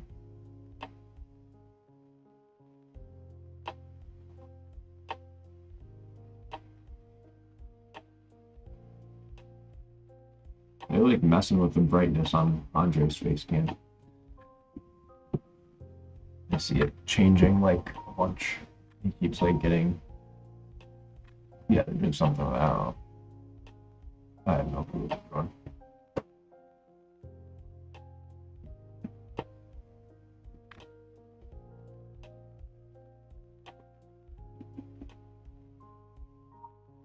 Okay.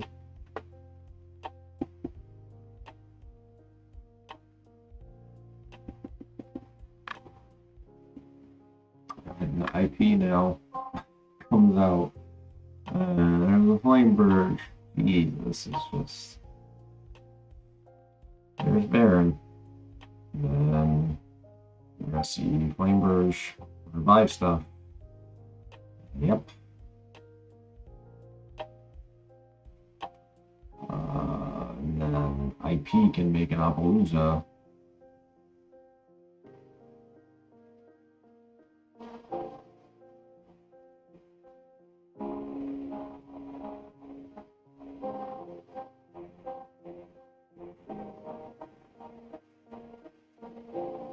Okay.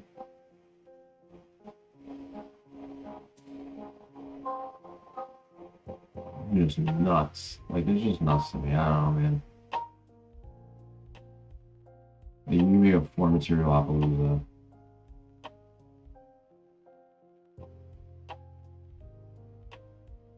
That can't be distributed artifacts.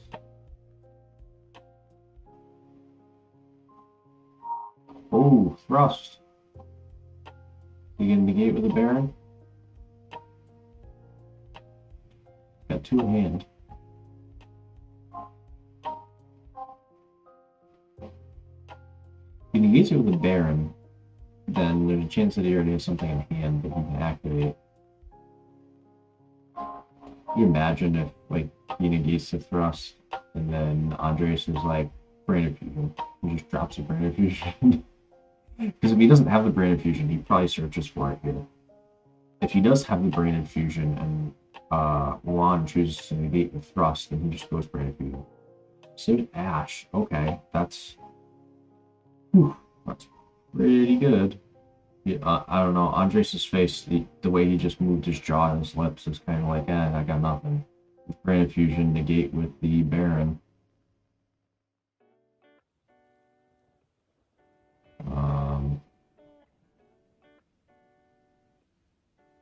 IP is activating, I think.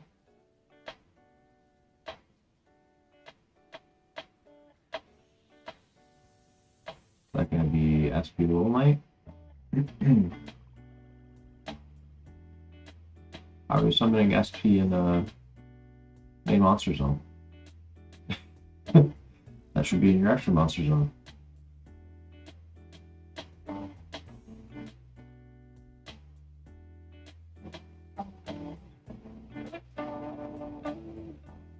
Yeah, your SP Little Knight should be in your main monster zone.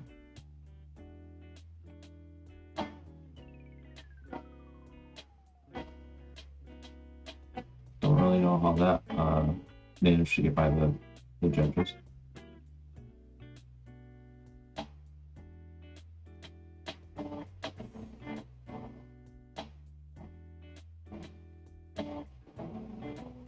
I don't know how I got past Andres either. That's something. Unless there's something that I don't know about, but I'm pretty sure that it's not supposed to happen that way.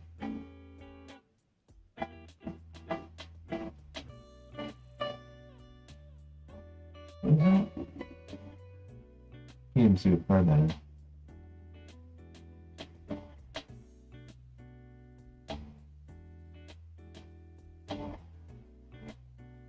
Yeah, I have no idea what card that is. I can't see it, but it looks like it's something that would probably copy Brain Infusion, if I were to guess. Alright, so sends an Albaz. And what else? Fusion Duplication. Okay. So literally just banishes it and copies it.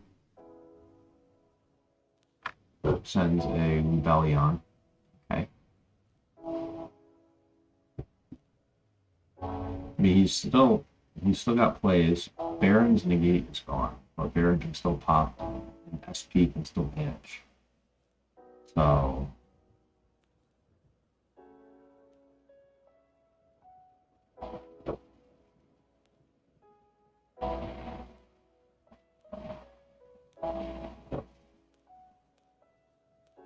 let me see. Albion, I believe.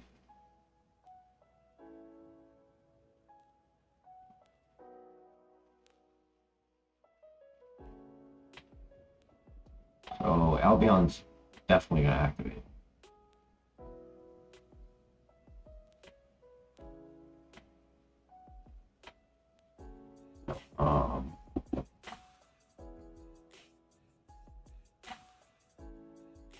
It's gonna chain the SP to the Albion effect, and like Albaz banishes itself, and that's Cartesia.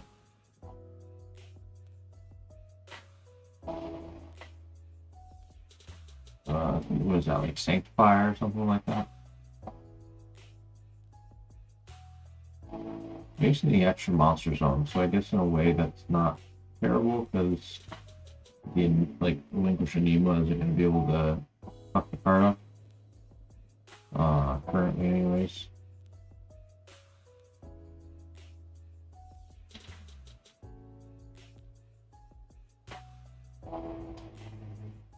think these games are like so long and so much happens.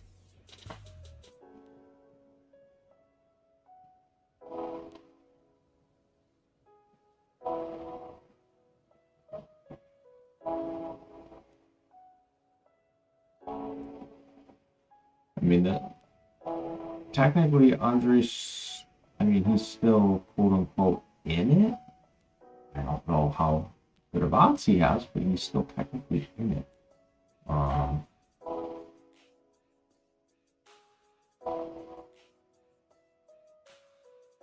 One is checking his whole graveyard. Looks like he's summoning back Savage and bouncing the Barons. This is during standby.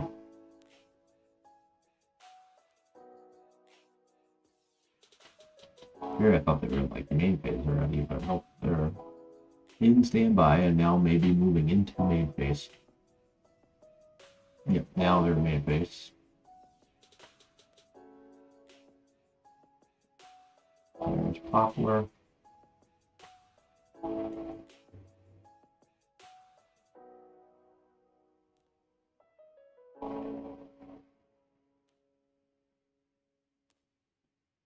And it's the field spell, right? Something like that.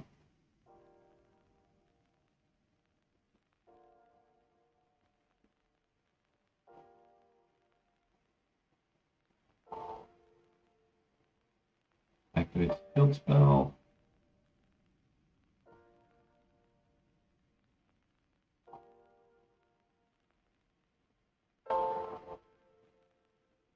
Flamer, right? Yep, there it is. We're gonna get to see a monster version of Soul Charge here.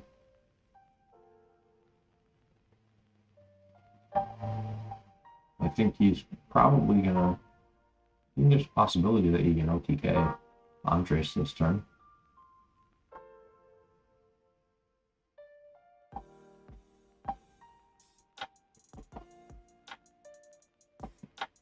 Which honestly, like, this format is just.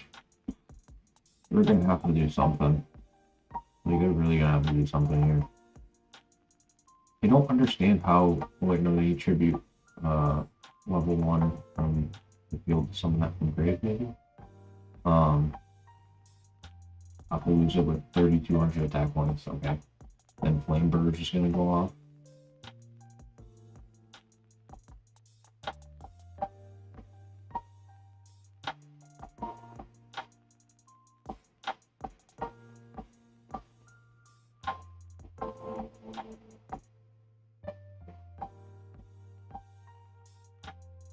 Witch. And Andre scoops it up. Yeah, I mean, you don't TK. Like, what do you do? Like, literally, what do you do? Like, that's rough, man. I hope Andres is it's gonna make a comeback here, because I really don't want to be watching a fire mirror match in the finals. That's the last thing that I want to do.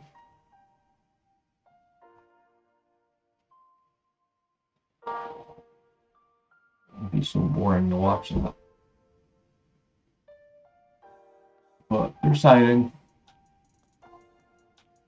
They got a good amount of time left. A little less than 20 minutes to do that game.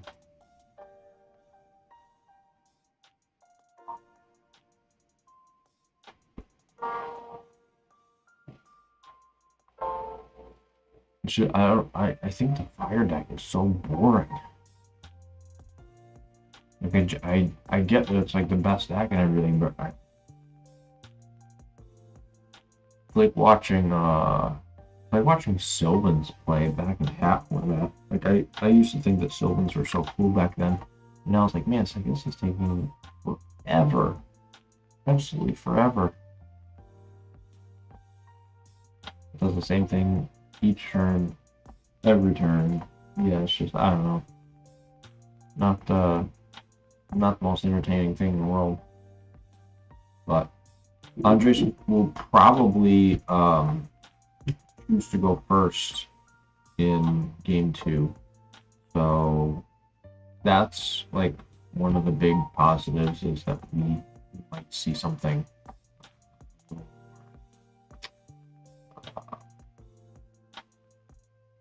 a little more interactive from his end, because he didn't really get to do much in that game 1. Yeah, game 1 was definitely rough.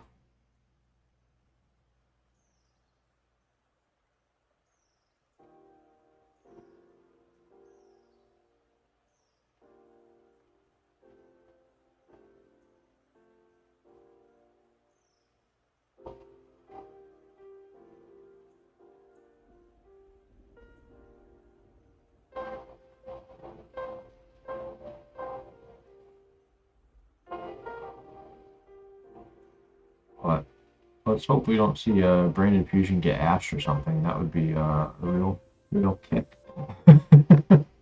That's the other thing. It's like, all right, well, he gets to go first, but how many times is he going to get hand trapped? Is he going to get hand trapped to where he can't play, or is he going to be able to actually do something?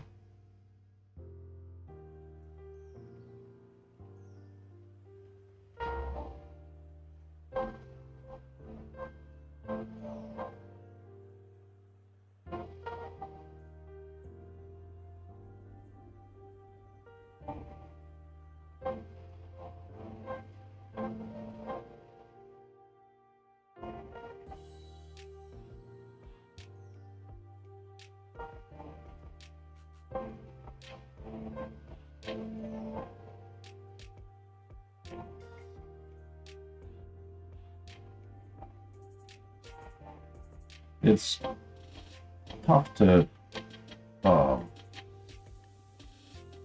of see a format kind of start to go this way, because like I don't like these kinds of formats. I'm all about like interactive formats. I think that they're the best thing to have. You have like little to no interaction as far as like actually being able to play multiple decks. Like the tier 0 formats, you get sucked into like, oh, I have to play this deck, or I have to play like these cards to counter that deck. It's like, okay, so now a lot of the gameplay just boils down to, did I play the best deck? No. Okay, did I play everything to just straight up counter the best deck?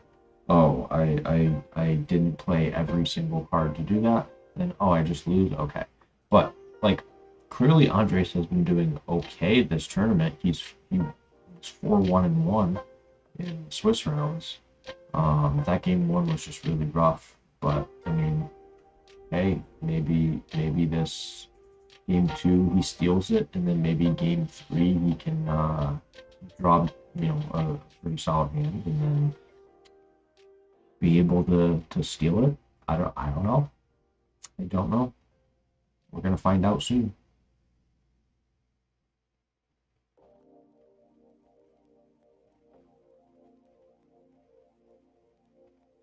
I'm sure these guys are like pretty tired too. I mean, you play 6 rounds of Swiss in a 16-man tournament on day 1 against like some of the best players in the game currently, in the game's history. All right. And now you have to play like top 4 the next day.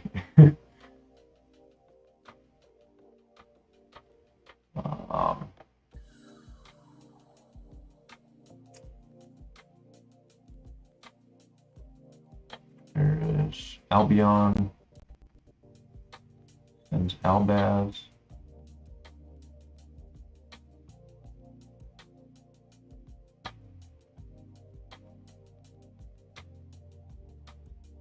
What does that do? Put him, I think he puts himself on bottom and he gets to draw a card, right?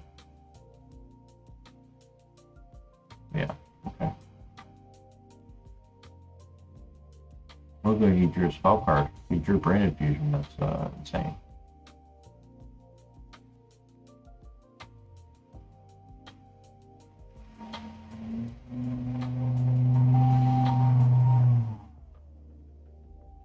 Artesia. Okay. Sure.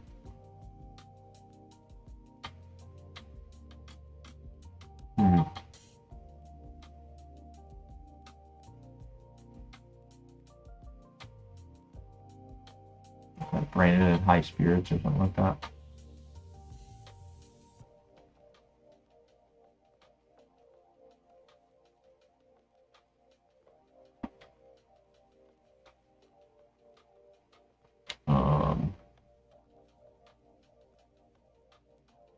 Okay, there's Edge of Chain.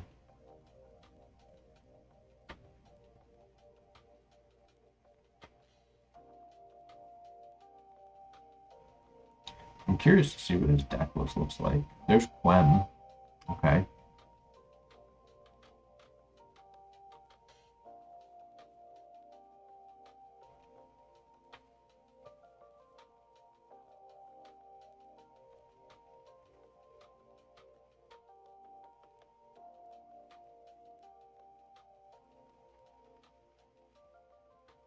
What are we seeing? Ah, there we go. That's the only thing that sucks about the audio is that I kind of have to just guess what effects they're doing sometimes. Because it's not like every time they point to like what card they're activating. Sometimes they'll just say it because I have the stream, their stream muted. I don't always hear what's being said. But it looks like he did activate the Patchwork. No, he summons the Quem.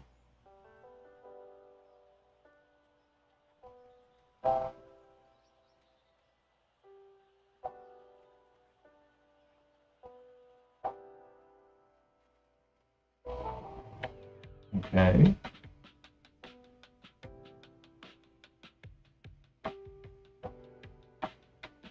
I think Juan's hand might be a little subpar. He looks a little stressed, and he's not like his body language just kind of suggests that he's a little nervous about this game.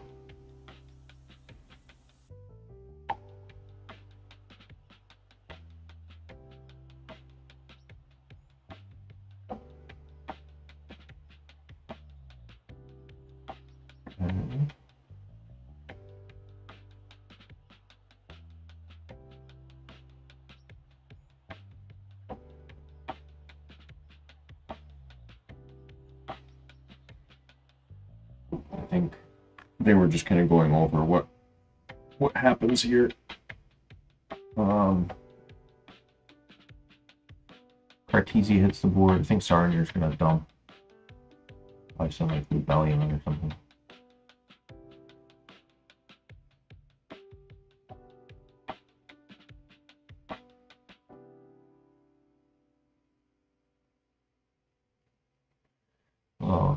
Cut and shuffle here. Banishing the trap, gets Branded Fusion, activates the Branded Fusion, and he does not have the Ash. It's gonna go off.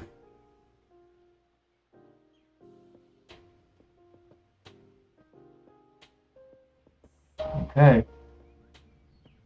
Things are gonna get spicy.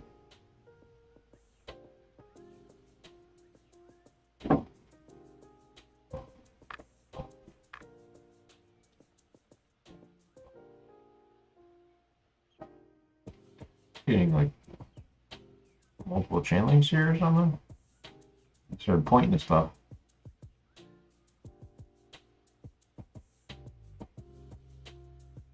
Ooh. Here's Albazir the Gimmick Puppet. That could really spell disaster here for Juan in this game too.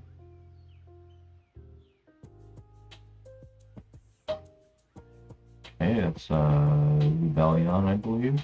Discards Poly. And Time Fusion summon.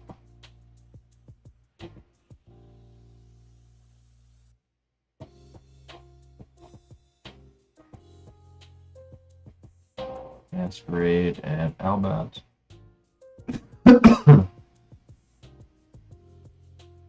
Probably gonna be Mirror Jade, right?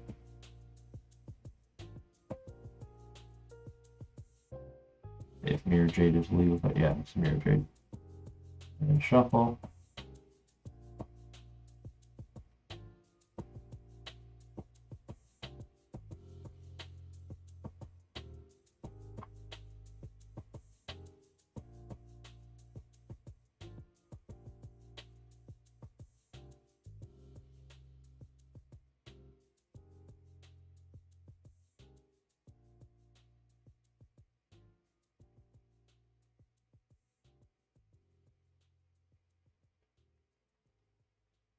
Gotta read everything.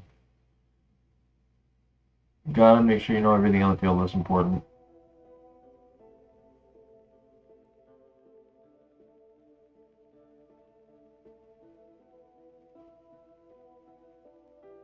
I think he said he was like thinking or something. Do you have a nib in hand? That'd be something. Imagine he has a nib in hand.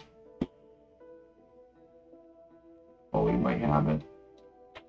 Oh wait, no, I think he just passed his turn. That's what happened. Never mind. Mistaken arrest. What? So no searching. That's pretty good. Probably gonna make relinquish Nima. Try and take the Mirror Jade. Makes life for Evo. What? Wham attack?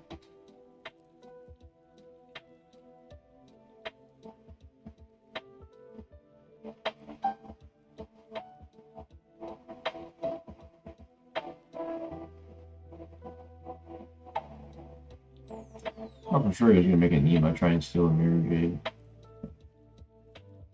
Whatever.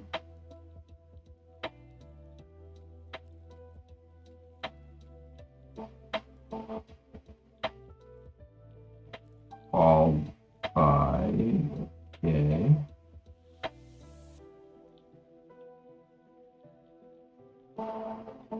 Artesia.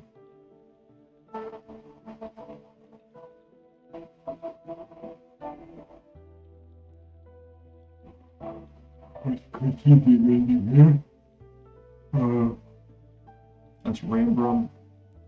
It was set. I think that is the Mirror Jade that's activating here.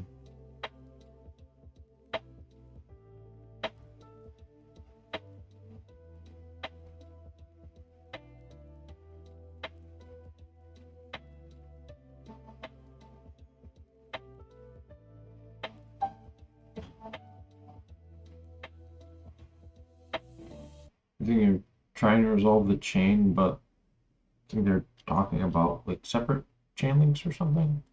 Oh, okay, so he called by the grave the Rambrum, looks like.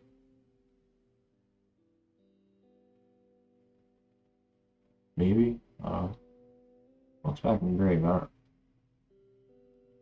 Okay. And then the Albassett's the field.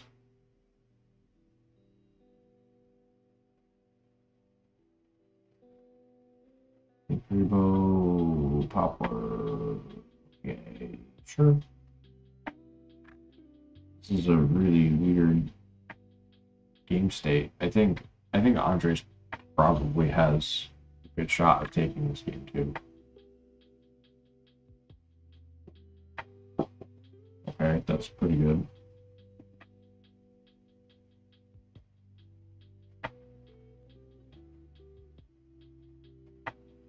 Like, this seems really, really solid for him. It's a gimmick puppet. Let's see what that is. What is that card? Oh, is that like one of those? It's like the opposite of Foolish Burial Goods. Like you put a card from your opponent's graveyard like into their deck or something.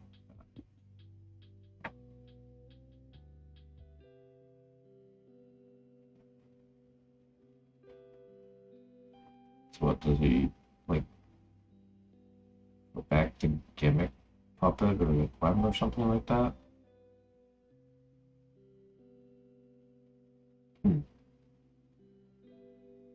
Interesting.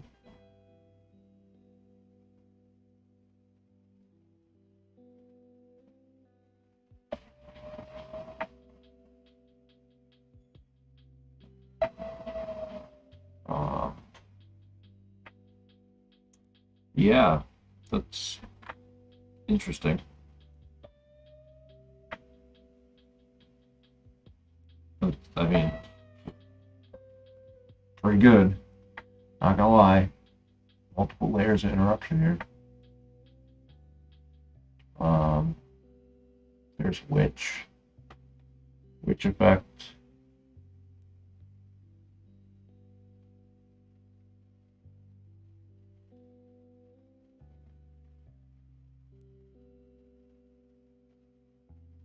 Okay.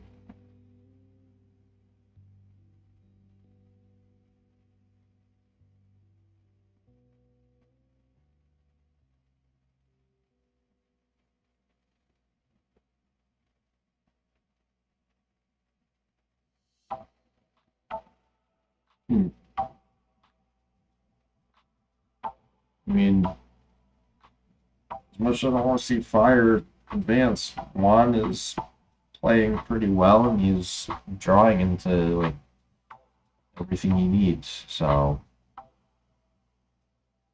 here comes against Oak.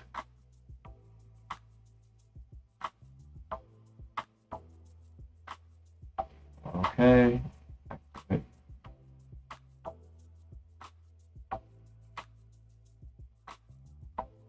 Tough part is I don't think cards do either, for the most part. I know what Mirror Jade does, I know what Rebellion and Albion do. Set Quirtus against Quirtus. So you're gonna be able to drop everything to 0, I think. Okay.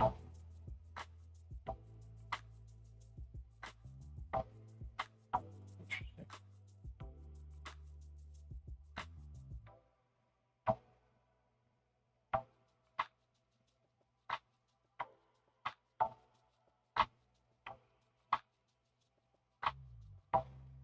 Okay.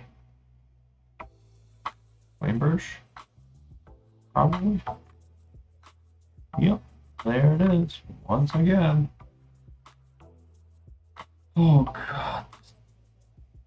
Deck is just so boring. This is terrible. I don't know how anyone can play this and enjoy it. I don't get it. I just don't get it.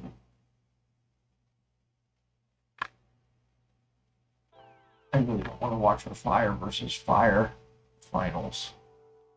Literally, I'll fall asleep if I go watch that.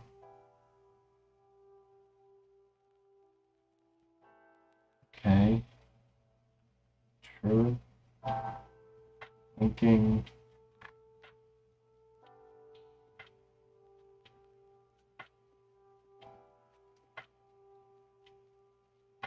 I mean, if there's a game 3, I'm curious to see if Andre sides the Shaddoll fusion stuff with like Dragon and Ariel. It seems like something that's like super techy that he would do. He likes to, play some interesting tech choices. So.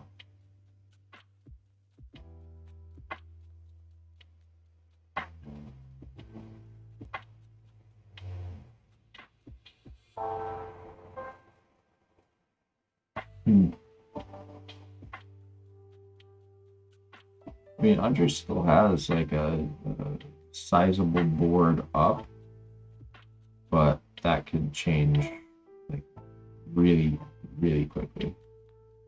So linking for Princess.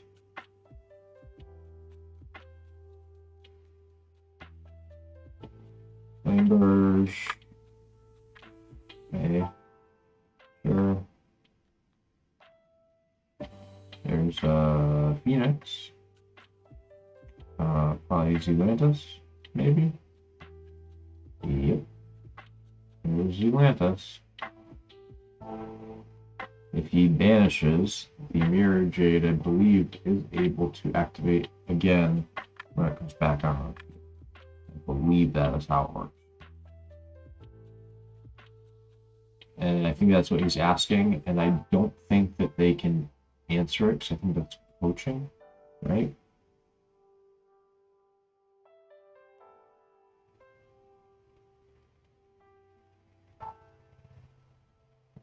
can you activate it? Can you learn the hard way? 'Cause I'm pretty sure that Albion, I'm sorry, that Mirror Jade, I'm pretty sure that Mirror Jade can activate.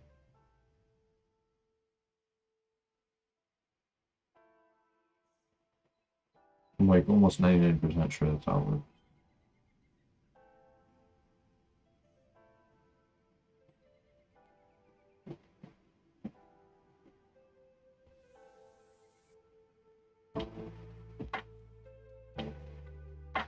Oh, Luis.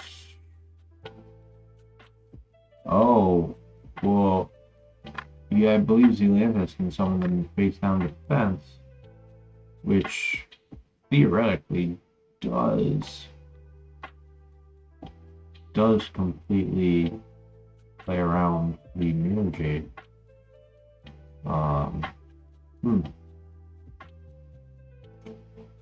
Did not think about that. Not gonna lie, did not consider that. Princess, Phoenix. Okay. It's a lot of cards on the field that are pretty solid size stats.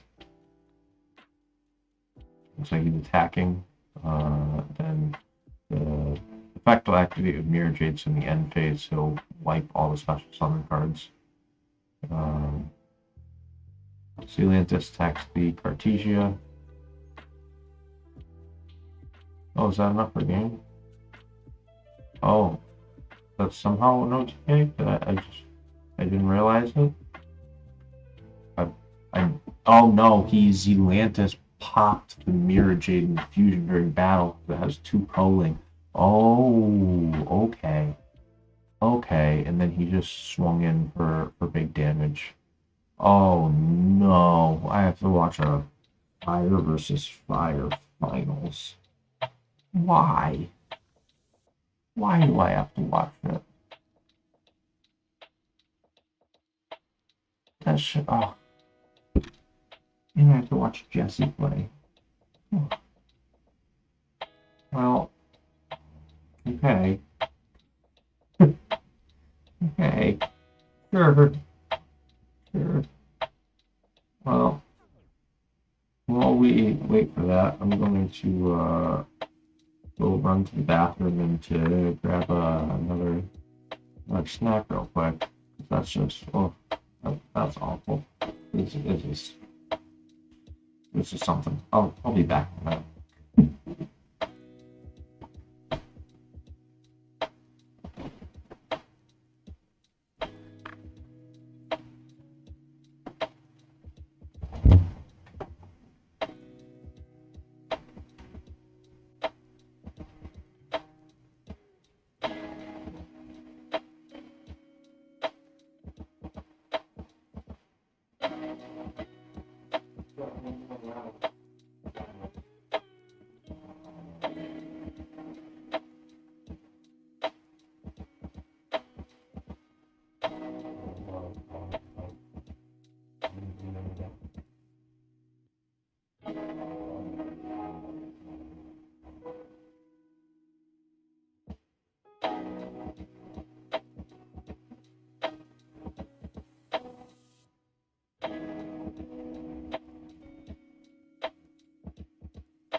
Alright, well, uh, hopefully somebody mentally saves me from the pain of what I'm going to have to watch soon.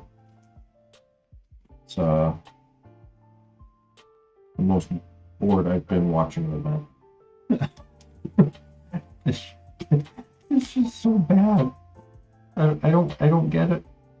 I don't get the mindset of like, oh, mirror matches are skillful, so tier 0 formats are the best. Like, I just don't understand that. I don't know. If I wanted to play a game where I just played mirror matches all day, it would be chess. Like, so this last round is pretty much going to be brought to you by String Cheese. So I think this is the only thing that's going to keep me going to get through another fire mirror match. I feel like that's what I've watched all weekend. It's just fire versus fire. And if it's not fire versus fire,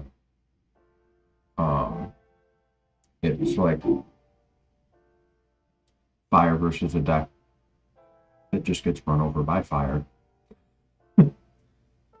Like, I don't know.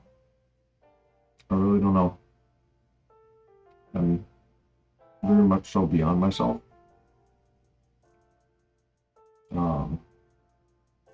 Yeah, I mean, like I said, I get that it's a tournament with like all pro players, so yes, they're probably all going to play the best deck in the room. But I thought we'd see a little more variation than what we have.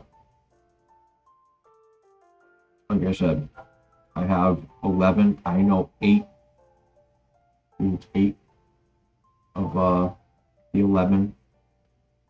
No, I know 11 of the 16 decks that were played, and 8 of those 11 are fire. I believe I have the 3. I believe there's only 3 non-fire decks, being Branded, Flu, and Cash. I think everyone else is on fire. Maybe I'm wrong, but I mean, still, like, what kind of fun is this? The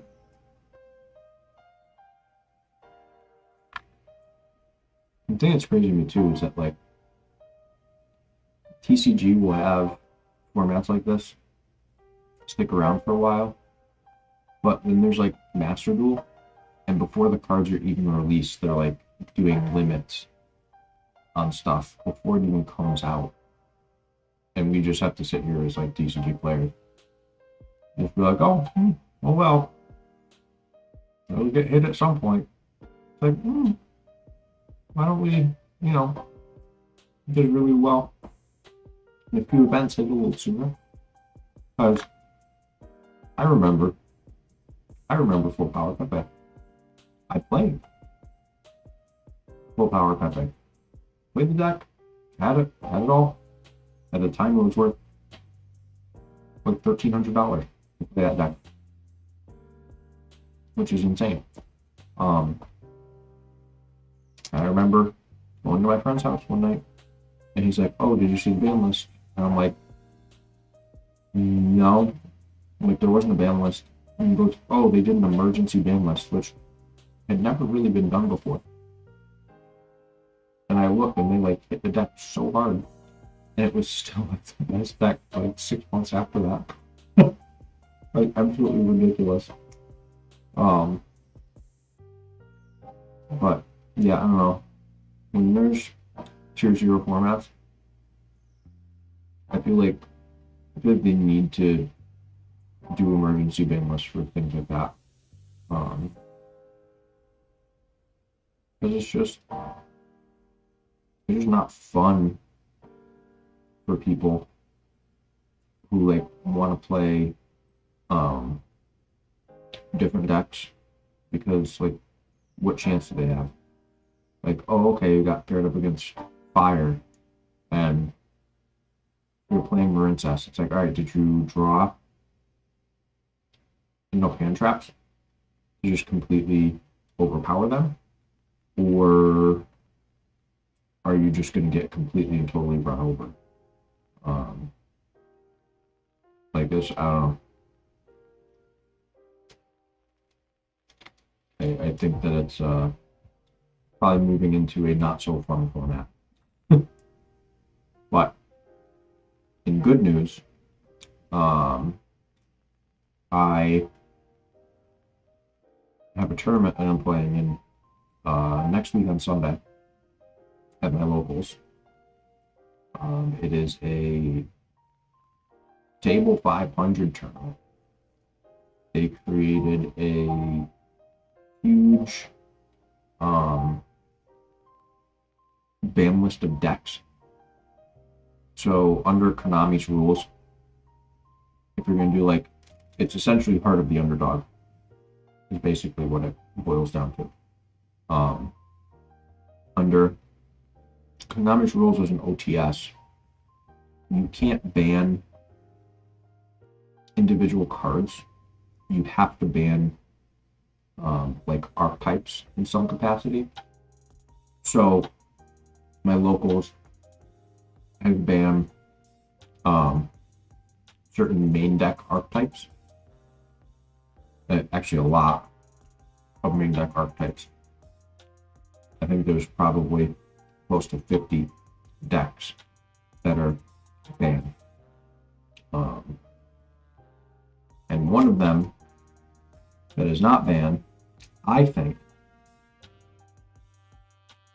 is probably the best deck. I'm not going to say what it is, but because I'm probably playing it. And in case anyone from my locals is watching my channel, I don't want them to know ahead of time what I'm playing. But yeah, so that'll be fun. I'm gonna try and record some gameplay. So if I record some gameplay, I can post it, and it'd be cool.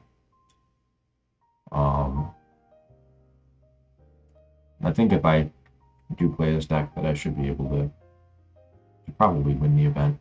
It's a free event to enter too, which is really cool. And the pricing is pretty good. I think it's all like playmats and deck boxes.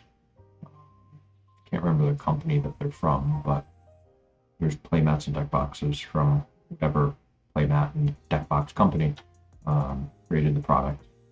So that's pretty neat, because like my locals does a they do a weekly Heart of the Underdog, but the weekly Heart of the Underdog is a lot less strict than this Table 500 tournament is. Like significantly different. So I'm really excited because like I love the regular weekly Heart of the Underdogs that they do, but now like I'm going to be able to play in a Table 500 Heart of the Underdog, which should be a blast. But now we are moving into the finals. So we're going to see Jesse versus Juan in a Fire King Snake Eye versus a Pure Snake Eye matchup. I'm actually going to turn this music off because I'm getting ads on it.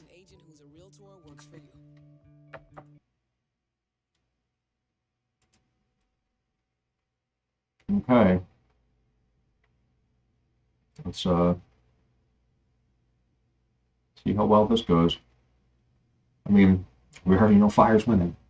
Like, ridiculous.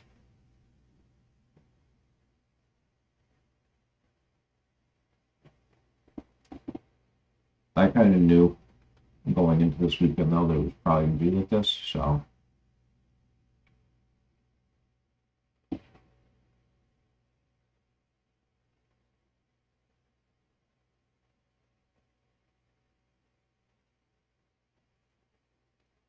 Jesse looks exhausted.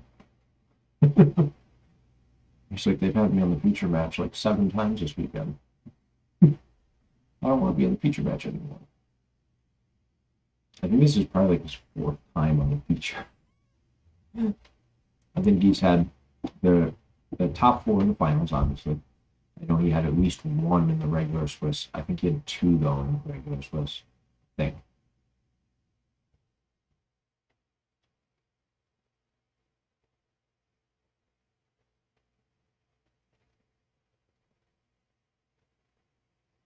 And your head judge in the middle here is Josh Bavarnik. He's the bald man.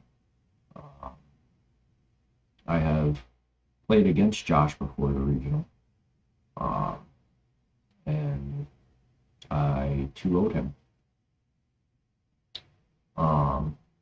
He was playing, this was actually toss format. He was playing Orcus, and I was playing Salamangreat.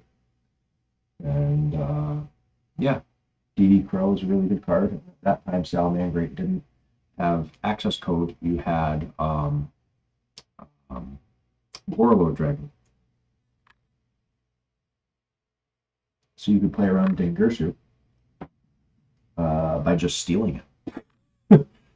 Like, literally, you just steal it.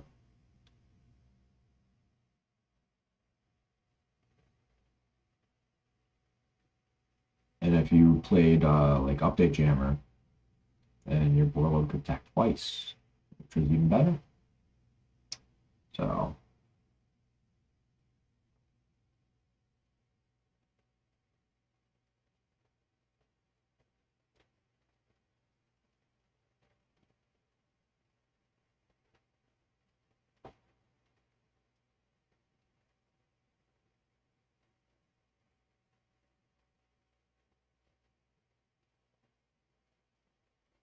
alright. Shuffle up is just about completed.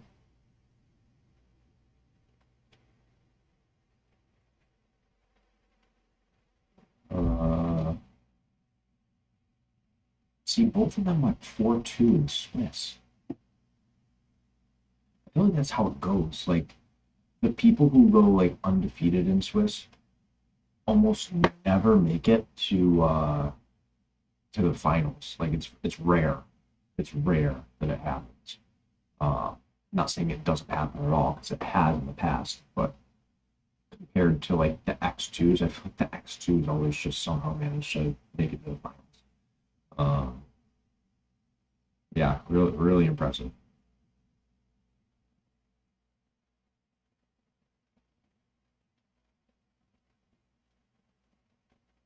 All right. Time to watch some Foreign Yu-Gi-Oh! They are giving them 65 minutes. They're giving them over an hour to play this out in a best 2 of 3. Give them 65 minutes, make it 3 of 5. Like, I don't know what to tell you. 2 of 3 is kind of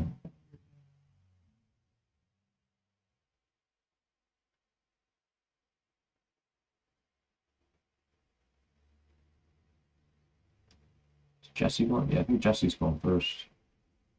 He's looking at his hand like he doesn't like it. Oh, yeah, once I saw him put his hand on his face, I was like, that's not good. If he has like an ash here, that'd be crazy. No, no ash. Juan did not have the ash.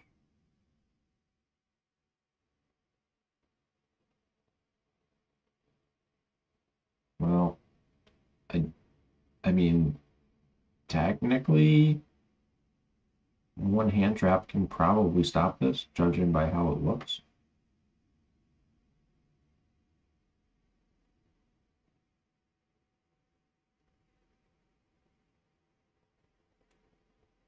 this looks like it's probably going to be a depressing board with Onyx. It's going to activate Onyx's effect, I assume. What's it going to grab? There's Sanctuary.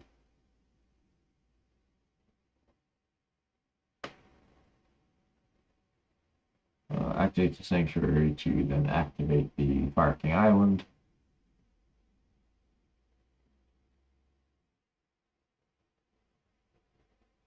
Okay. So, Fire King Island effect, maybe? Looking at his extra deck. Maybe a Link Revo right away or something?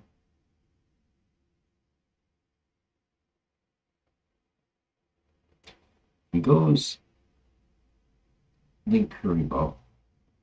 And then Island destroys a fire monster in hand. It's add the Runix special, and then destroy a Kieran from deck, and then Kieran revives the Onyx. Yeah, there's an interesting line here that could be done. Activate Island, yep. Destroys Kieran in hand, so you're Kieran? Looks like Kieran.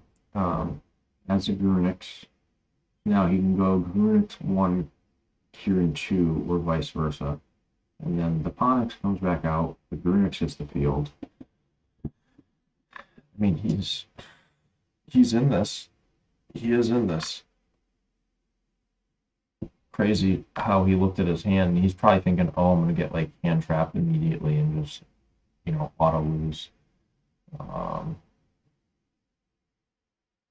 It doesn't seem to be the case, though.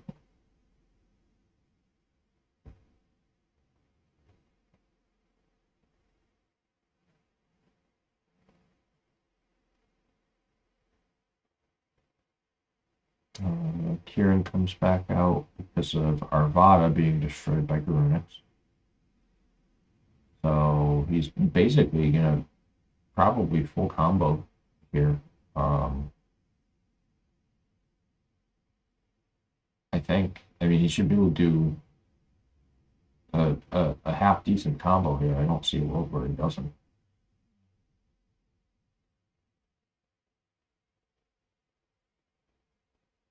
Okay, there's 3. Princess. Princess effect. That's going to get the Arvada. Okay. So now if he has something like a Nib, it's not as good. Makes the Amber Whale. So that's a back row, looks like. And it offers a cut, so it's probably the end of his turn. Okay. But no Flame Burge. And if the last round was any testament to how, like, Juan has been drawing, then he probably would somehow OTK Jesse this turn. Because that's what he's been doing this whole time. Hey, Bobby Burrow, you don't like Tier 0 formats, neither do I. The interaction is, like, this is my whole thing, is that I can agree and say that, like, okay, a mirror match is skillful. Like, I can fully agree with that. And I think that the small little nuances that you have to figure out can be, like, super intricate and interesting, and it takes a lot of practice. But, like, you have a game where there are so many archetypes, and you literally can't play any of the other archetypes because they're not good, because this one deck is just dominating everything. It's just not, it's not how it should be. When you have a game with so many different decks, you should probably have a lot more decks that have a better chance, when instead, you know, you get a top 4 that's basically 3 of the same deck and 1 different deck. Yeah, that's just my take. I've said this a lot before in the past, not just in this stream that I'm doing, but also just in general on a lot of my videos back like when tier was around as a tier 0 deck. You know, I kind of made it clear that I don't like tier 0 formats. I think tier limits now are like perfectly fair. Obviously tier limits back then were not perfectly fair. I still think tier back then would probably sweep this deck though. I think this Fire King deck would probably lose to tier without question.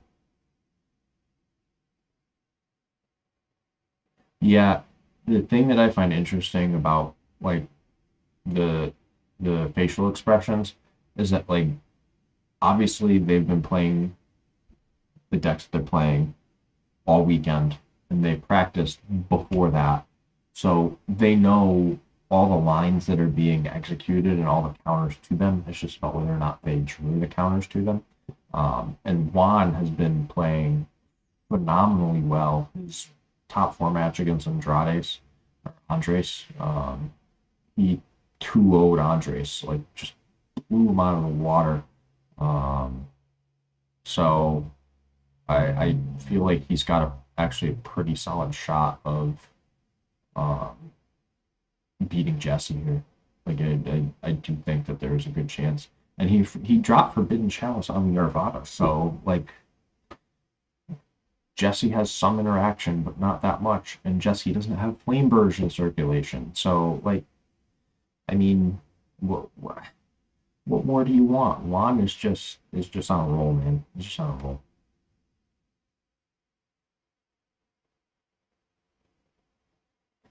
It is memorization for sure. That's a lot of what it is memorization. And like there's definitely like an element of surprise in mirror matches still, because of like, I mean, it's not that hand traps can't be bluffed. It's more so that like there's a general set of cards that people are playing, so a lot of stuff is already expected.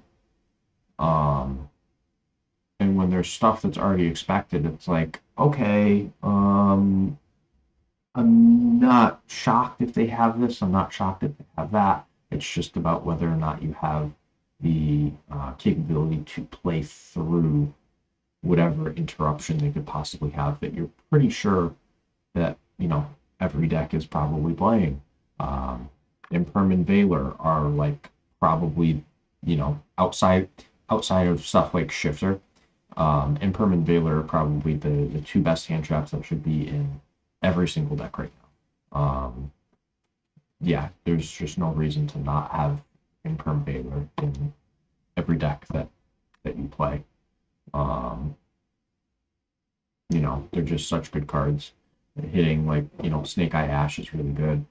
Even like when it comes to your turn, if you have an Imperm in your hand, you could use Imperm if your board is blank. So like you Imperm one of their monsters in standby. Like if you Imperm IP in your own standby phase, then like they can't chain the IP because it's standby phase. And now the IP problem is gone, which is nice. But we're seeing Ahita hit the board here.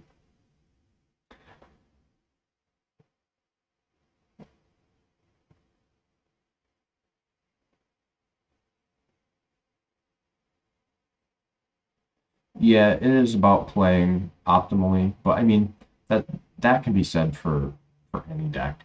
Playing optimally isn't, you know, limited to one specific area.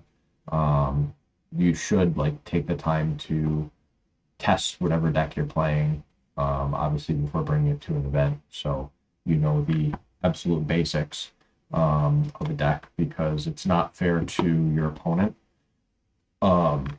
if you don't know how to play your deck. I've played against people like that who literally like show up to locals.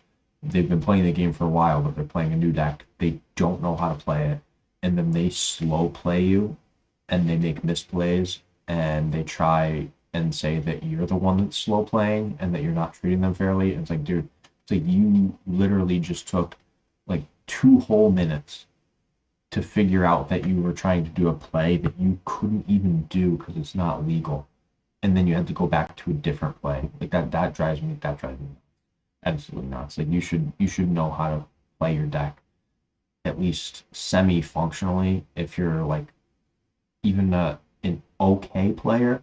If you're a pro player, like the fact that Cam Neal got a game loss, it's idiotic. Like I'm sorry, but it's absolutely idiotic.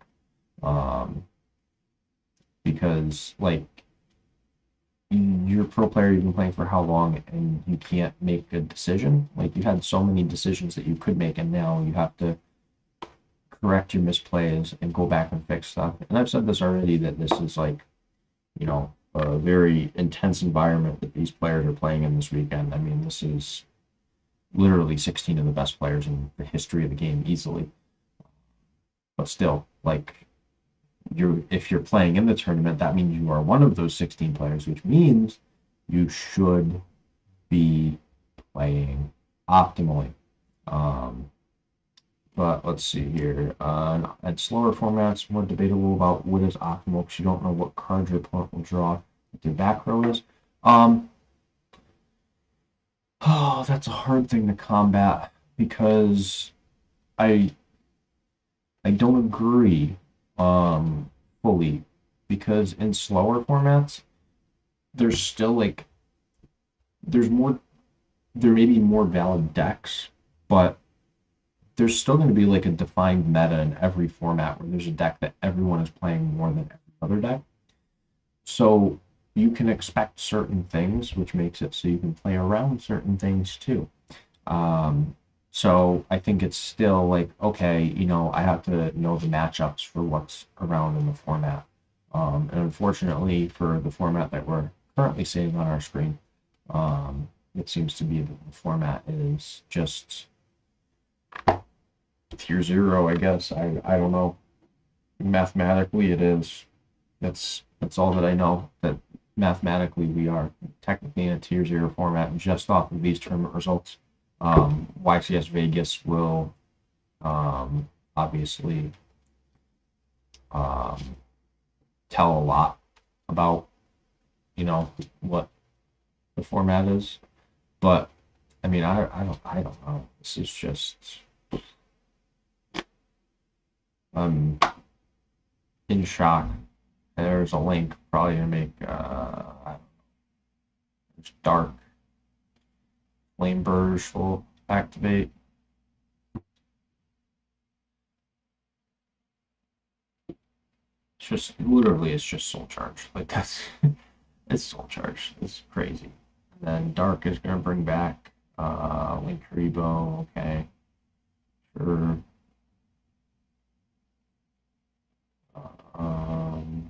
Princess, most likely. Yep. Princess Facts. That's crazy. I'm just watching the same thing that I've been watching all weekend. I've never played this deck before, but I'm pretty sure I could just pick it up and play it because I've already seen the combo be done so many times. Yeah, it's just painful to watch. He's probably gonna do Zealantis here. And it looks like Jesse scooped. Yeah. Jesse scooping it up here in game 1. Like I said, I think Juan can Juan seems like he's like really proving to know the fire deck really well.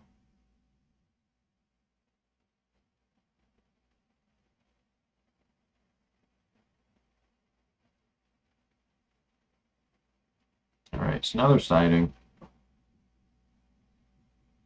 I'm kind of hoping that he 2-0s Jesse really quickly, so I don't have to watch his fire stuff anymore. It's just boring. It's mind numbing. That's what it's mind numbing because I've been watching it all weekend. Just seeing the same stuff over and over again. But I mean, I don't know what else to tell you. It's just what Konami is doing. They're just making these decks, and it's like, okay, cool, thanks, totally appreciate that. Making decks that nobody wants to play against.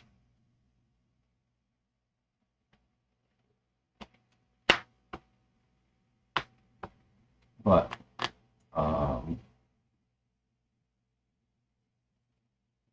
we will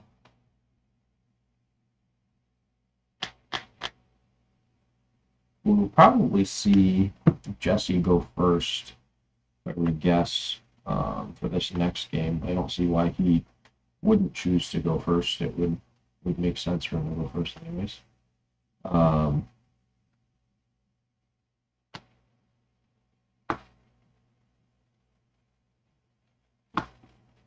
After watching this, though, I'm like honestly pretty convinced that that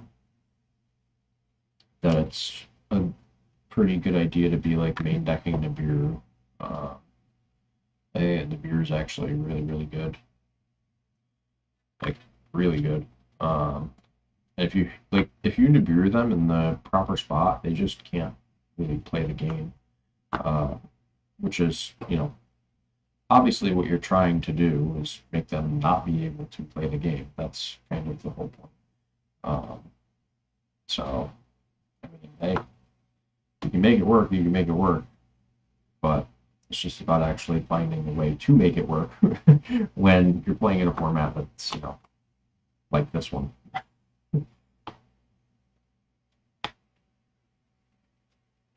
But I'm really, really hooked right now on Goblin Riders. I think that this deck is a lot of fun. It's a deck that I want to continue playing. So I think I'm going to be playing Goblin Riders for a bit. And I think that once they kind of smack fire around a little bit on Baneless, that Goblin Rider may become one of the better decks to play. But let's see. Are we going to see Jesse go first? That's the thing, though. Like, you could output so much damage. I almost feel like it's better to go second in the mirror. Jesse starting off with a solid Snake Eye engine here. Okay.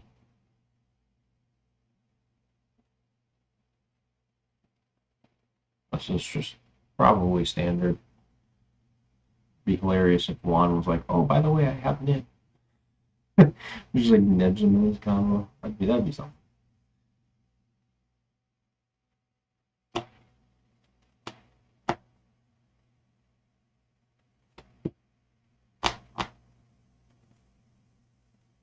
All right.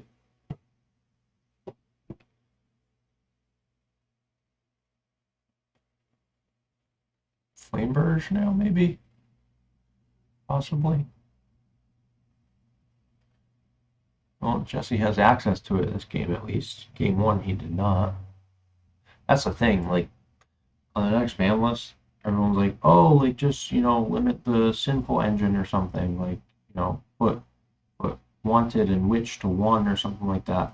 It's like, well, if they just outright ban Flameburge, I think the deck becomes a lot more fair. Like, the deck can still do stuff, but it's not going to have Soul Charge, and we know where Soul Charge sits on our current ban list. So, I mean, makes sense to me. Just get rid of the Soul Charge card, and you're good. They're not going to hit the Fire King stuff because it's a structure deck. They don't want to do that yet, because like that still draws like new players in. I don't think they hit the Snake Eye engine. They don't think they hit the Sinful engine. Like Snake Eye stuff, other than like Flameburge. Like I don't think they hit like, you know, Ash or Oak or anything like that. There's the Nib. There we go. Like look at the look on Jesse's face. Like he's just like, oh yeah, sure. Like you just opened everything, dude. Like good job. And he's gonna put the token in a zone that is accessible to Relinquish Anima. Like this is bonkers. All right, so Nib is like better than Droll. Okay, I'm learning a lot. I will say that much. I'm definitely picking up on some things that I didn't know before. Where now I'm like, okay, like this card's really good or that card's really good. So that's like a huge benefit for me. So now I can kind of like readjust my hand traps accordingly. Because right now, like I'm gonna be posting a Goblin Rider deck profile soon. So I really like this deck, and I think I have to change some hand traps around from what I'm seeing this weekend. Yeah, I think there's some changes that have to be done for sure because there are cards that are probably worth playing that I don't have in my main deck right now. So yeah, I think that's pretty important. But Jesse is still playing. That's worth noting. He's got an IP up, so he's doing something. He's not. He isn't out of it. Gurnix Specs, and then for the card, it's gonna destroy.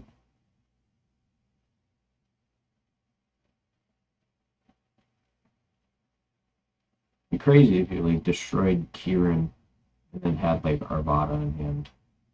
Well, he does destroy Kieran. Does he have the Arvada in hand? That would be nuts.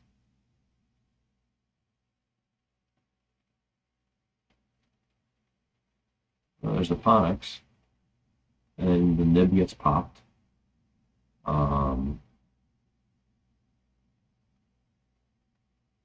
Blanket? Huh? Princess, maybe? Yep.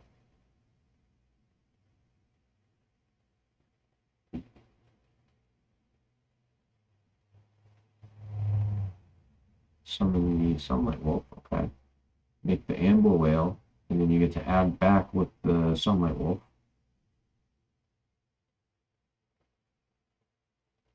Adds back Kieran. That's a really good add. Wow. Okay.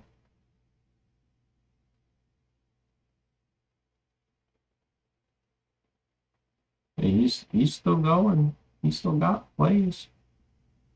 Sets a card. He's gonna pass you. So Jesse has at least a Kieran in hand. I can't see how many cards he has, but he has at least a Kieran in hand with a back row.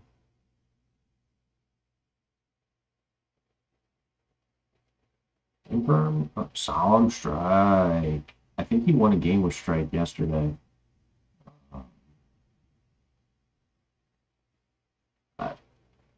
I was not expecting Solemn Strike to be valid in this format, but apparently it is.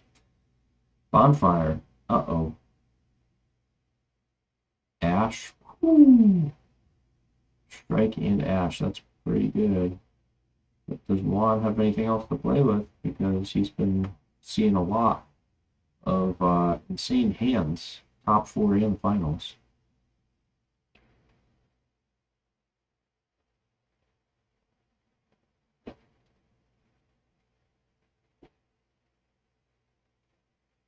Be crazy if you like Cosmic Cyclone the Fire King Island.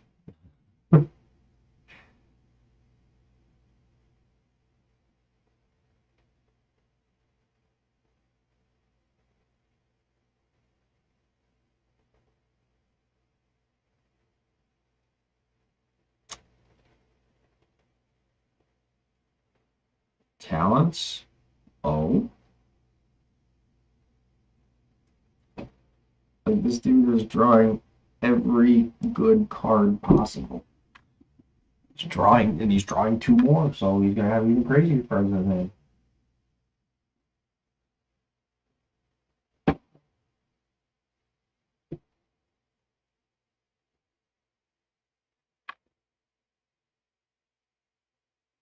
Did Juan scoop it up?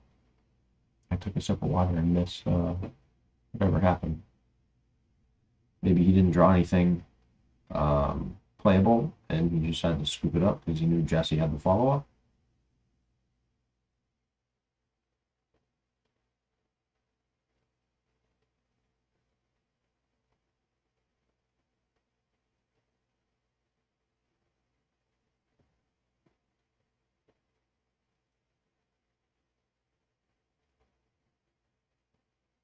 Yep. All right. Going into 3. They're doing pretty good on time. They're 27 minutes in. I think this game 3 is going to be interesting. So Juan is going to get to choose who goes first. I still think that in the mirror it's almost better to go second. I feel like there's a lot that you can do, like going second. And the OTKs are just there. I don't know what to tell you. Like OTKs are wild in this format.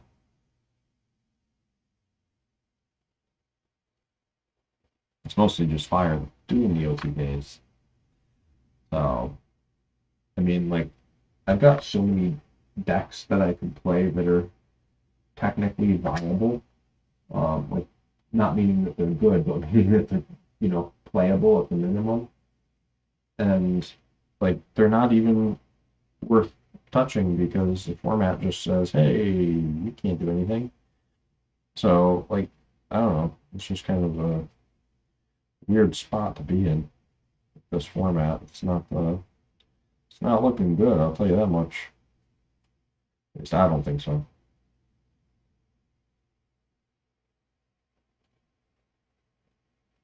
But I'm still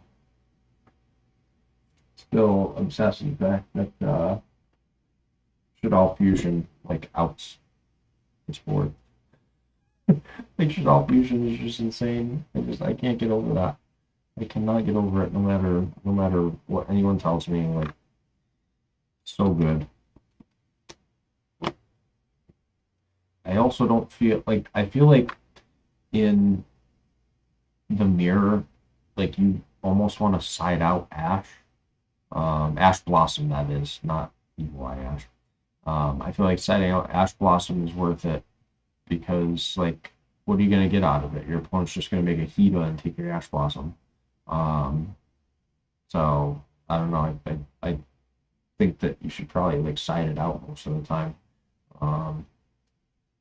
in the mirror. That's just that's my hot take. Like, you guys can disagree with me, that's fine, but I just think that's probably the best thing to do. But looks like they're power shuffling now, so they're just about done siding. So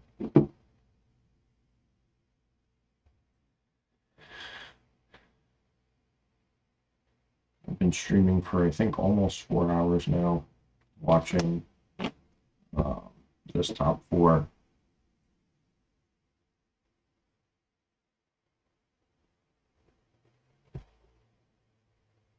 Game 3. All right, here we go.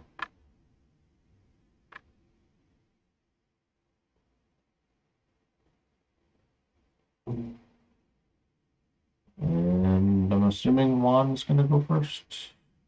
Even though I think going second is best.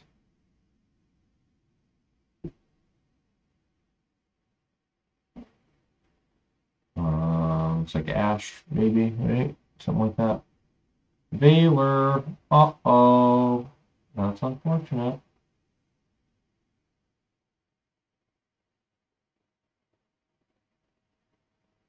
Jesse's gonna Ash him too.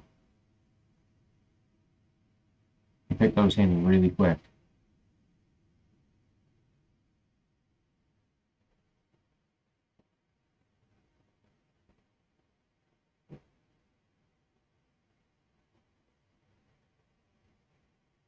That was like a really, really quick pickup of Jesse's hand. I don't know what's going on here.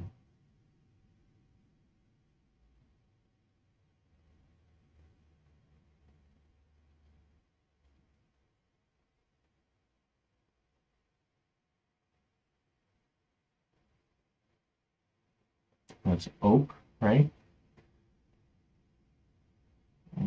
Alright, goes out to the field.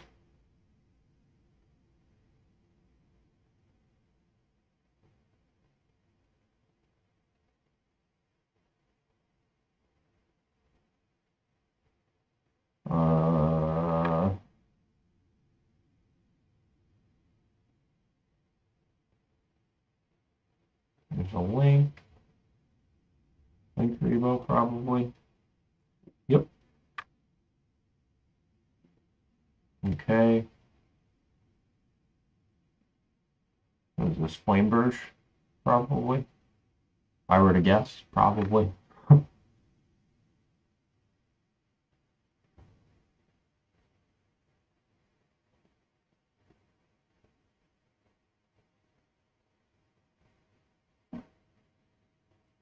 Sure looks like it. I just saw a Jet Synchron in his hand, which is unfortunate to, you know, draw it instead of other good cards, but, you know, what are you gonna do? Oh? Poplar?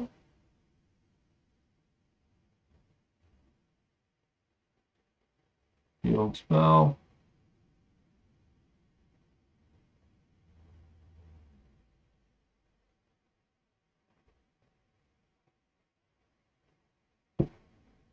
Flame Burst to spell trap.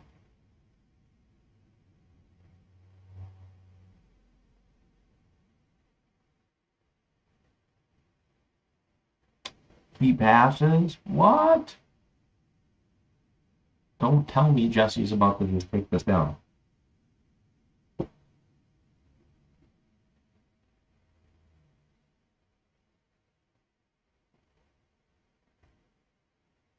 This is just something else. What an interesting event. Nami really said, hey, can all you bring your fire decks and, you know, just try and get a ban.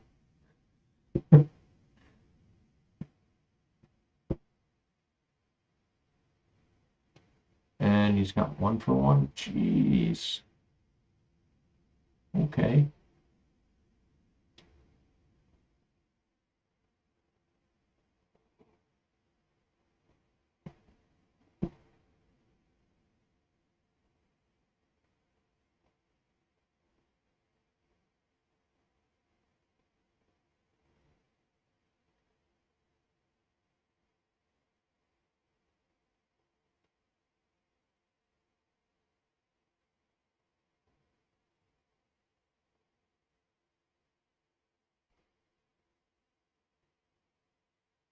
I feel like Jesse's gonna OTK him.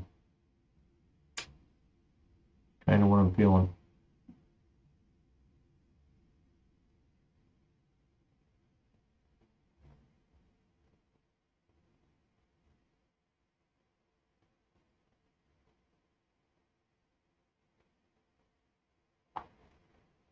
Okay.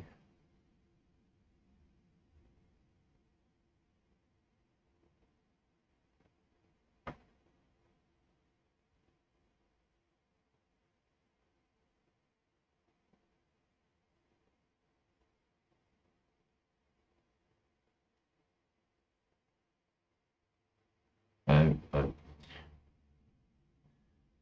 don't even know what to say at this point. Like, I've watched basically the same boards be established every single round. Like 8 rounds of play. I don't think I've seen a single round where fire was not involved in that round. Like that's how boring this is.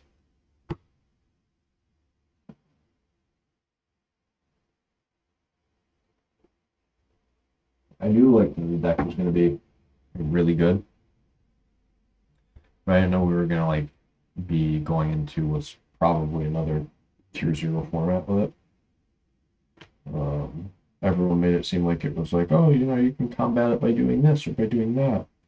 Now it's like I'm watching the deck play. I'm like, all right, so you really can't combat it. You just have to concede to it, which is ridiculous.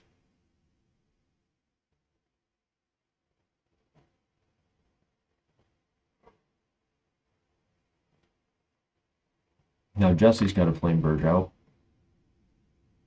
I will give Juan credit though. He does have basically a full board of cards here.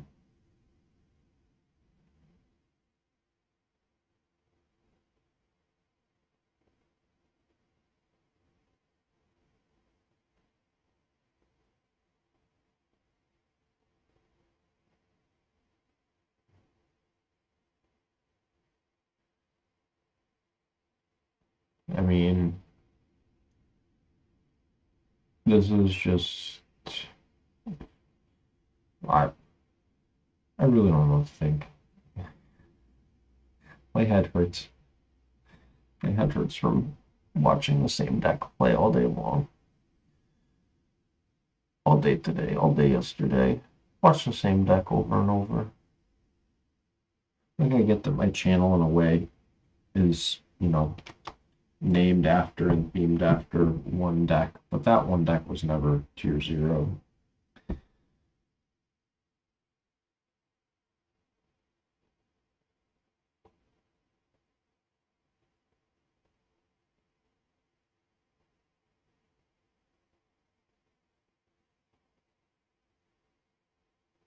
I miss like triangle format, triangle formats where like you'd have 3 decks that were all like good and relevant. Not like it. I feel like they only do like tier 0 formats now, or formats that are so diverse that you don't know what the side deck at all. I feel like they have no in between. Like there's the last format that had like 4 relevant decks, 3 or 4 relevant decks, and then everything else was just like rogue. This like toss format that to my recollection, that's the last like 4 deck format where it was like, all right, you could play any of these decks and have like a good shot. And now it's like, well, we're gonna have this tier 0 deck come out. It'll be playable for about 4 months, and then after that, we're going to absolutely destroy Unbalance, and then every single deck in the game is going to be viable. Everyone is not going to know what to play ever. So, like, I don't know. I feel like they just time and time again, format after format, they cannot find a way to make like a format that's actually half decent anymore. I don't like before the Snake Eye, all the good Snake Eye stuff came out. I think the format was in like a pretty good spot, like one of the best spots I've seen it in a while. Now all this Snake Eye stuff is out, and it's like, ooh, well, not anymore. Jesse's got is a huge board too. Flamebridge, Tech Flamebridge?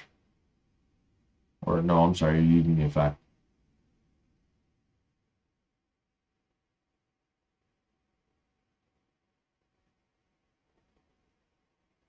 Jesse's probably gonna only go 2K.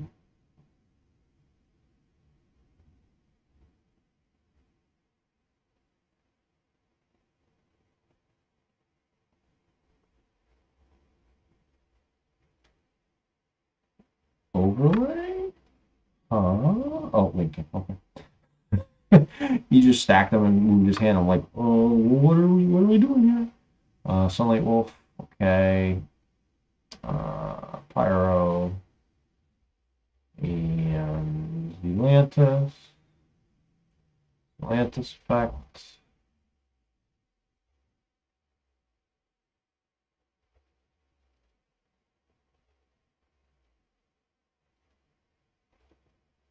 Okay. Probably gonna see a Relinquish Anemo get rid of one of the poplars.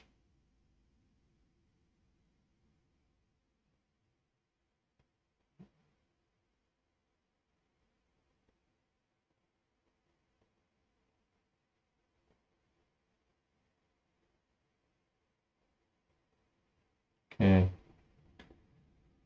This is just I think Jesse's OTK in this turn. Like, he's doing the reverse sweep here.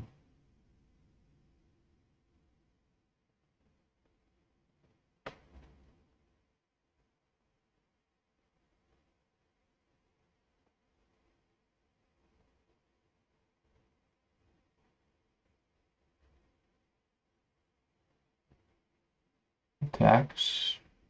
Wipes through it. Oh, there's a link rebo. That's pretty good.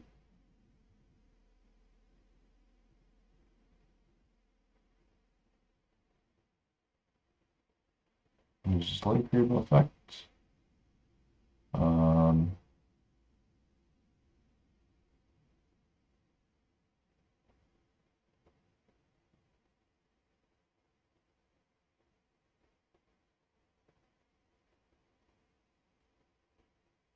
Tax with Lamberge, and that's game. Jesse OTKs him. That's it. Poof. Fire. Fire decks. I don't know, man.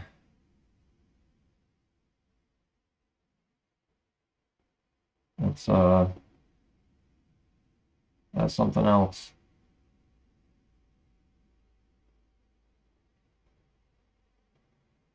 Yeah, well, hey. It went the way that it went, and hate to say it, but Fireburst deck, I mean, kind of ridiculous. But I guess that does it for the stream. I'm not gonna hang around to watch any kind of celebration or speech. I don't really care. But yeah, hope everybody enjoyed tagging along with me and watching. Congrats to Jesse, I guess. It's quite the feat winning that tournament. So yeah, if you guys enjoyed, thumbs up, subscribe, all that good stuff, and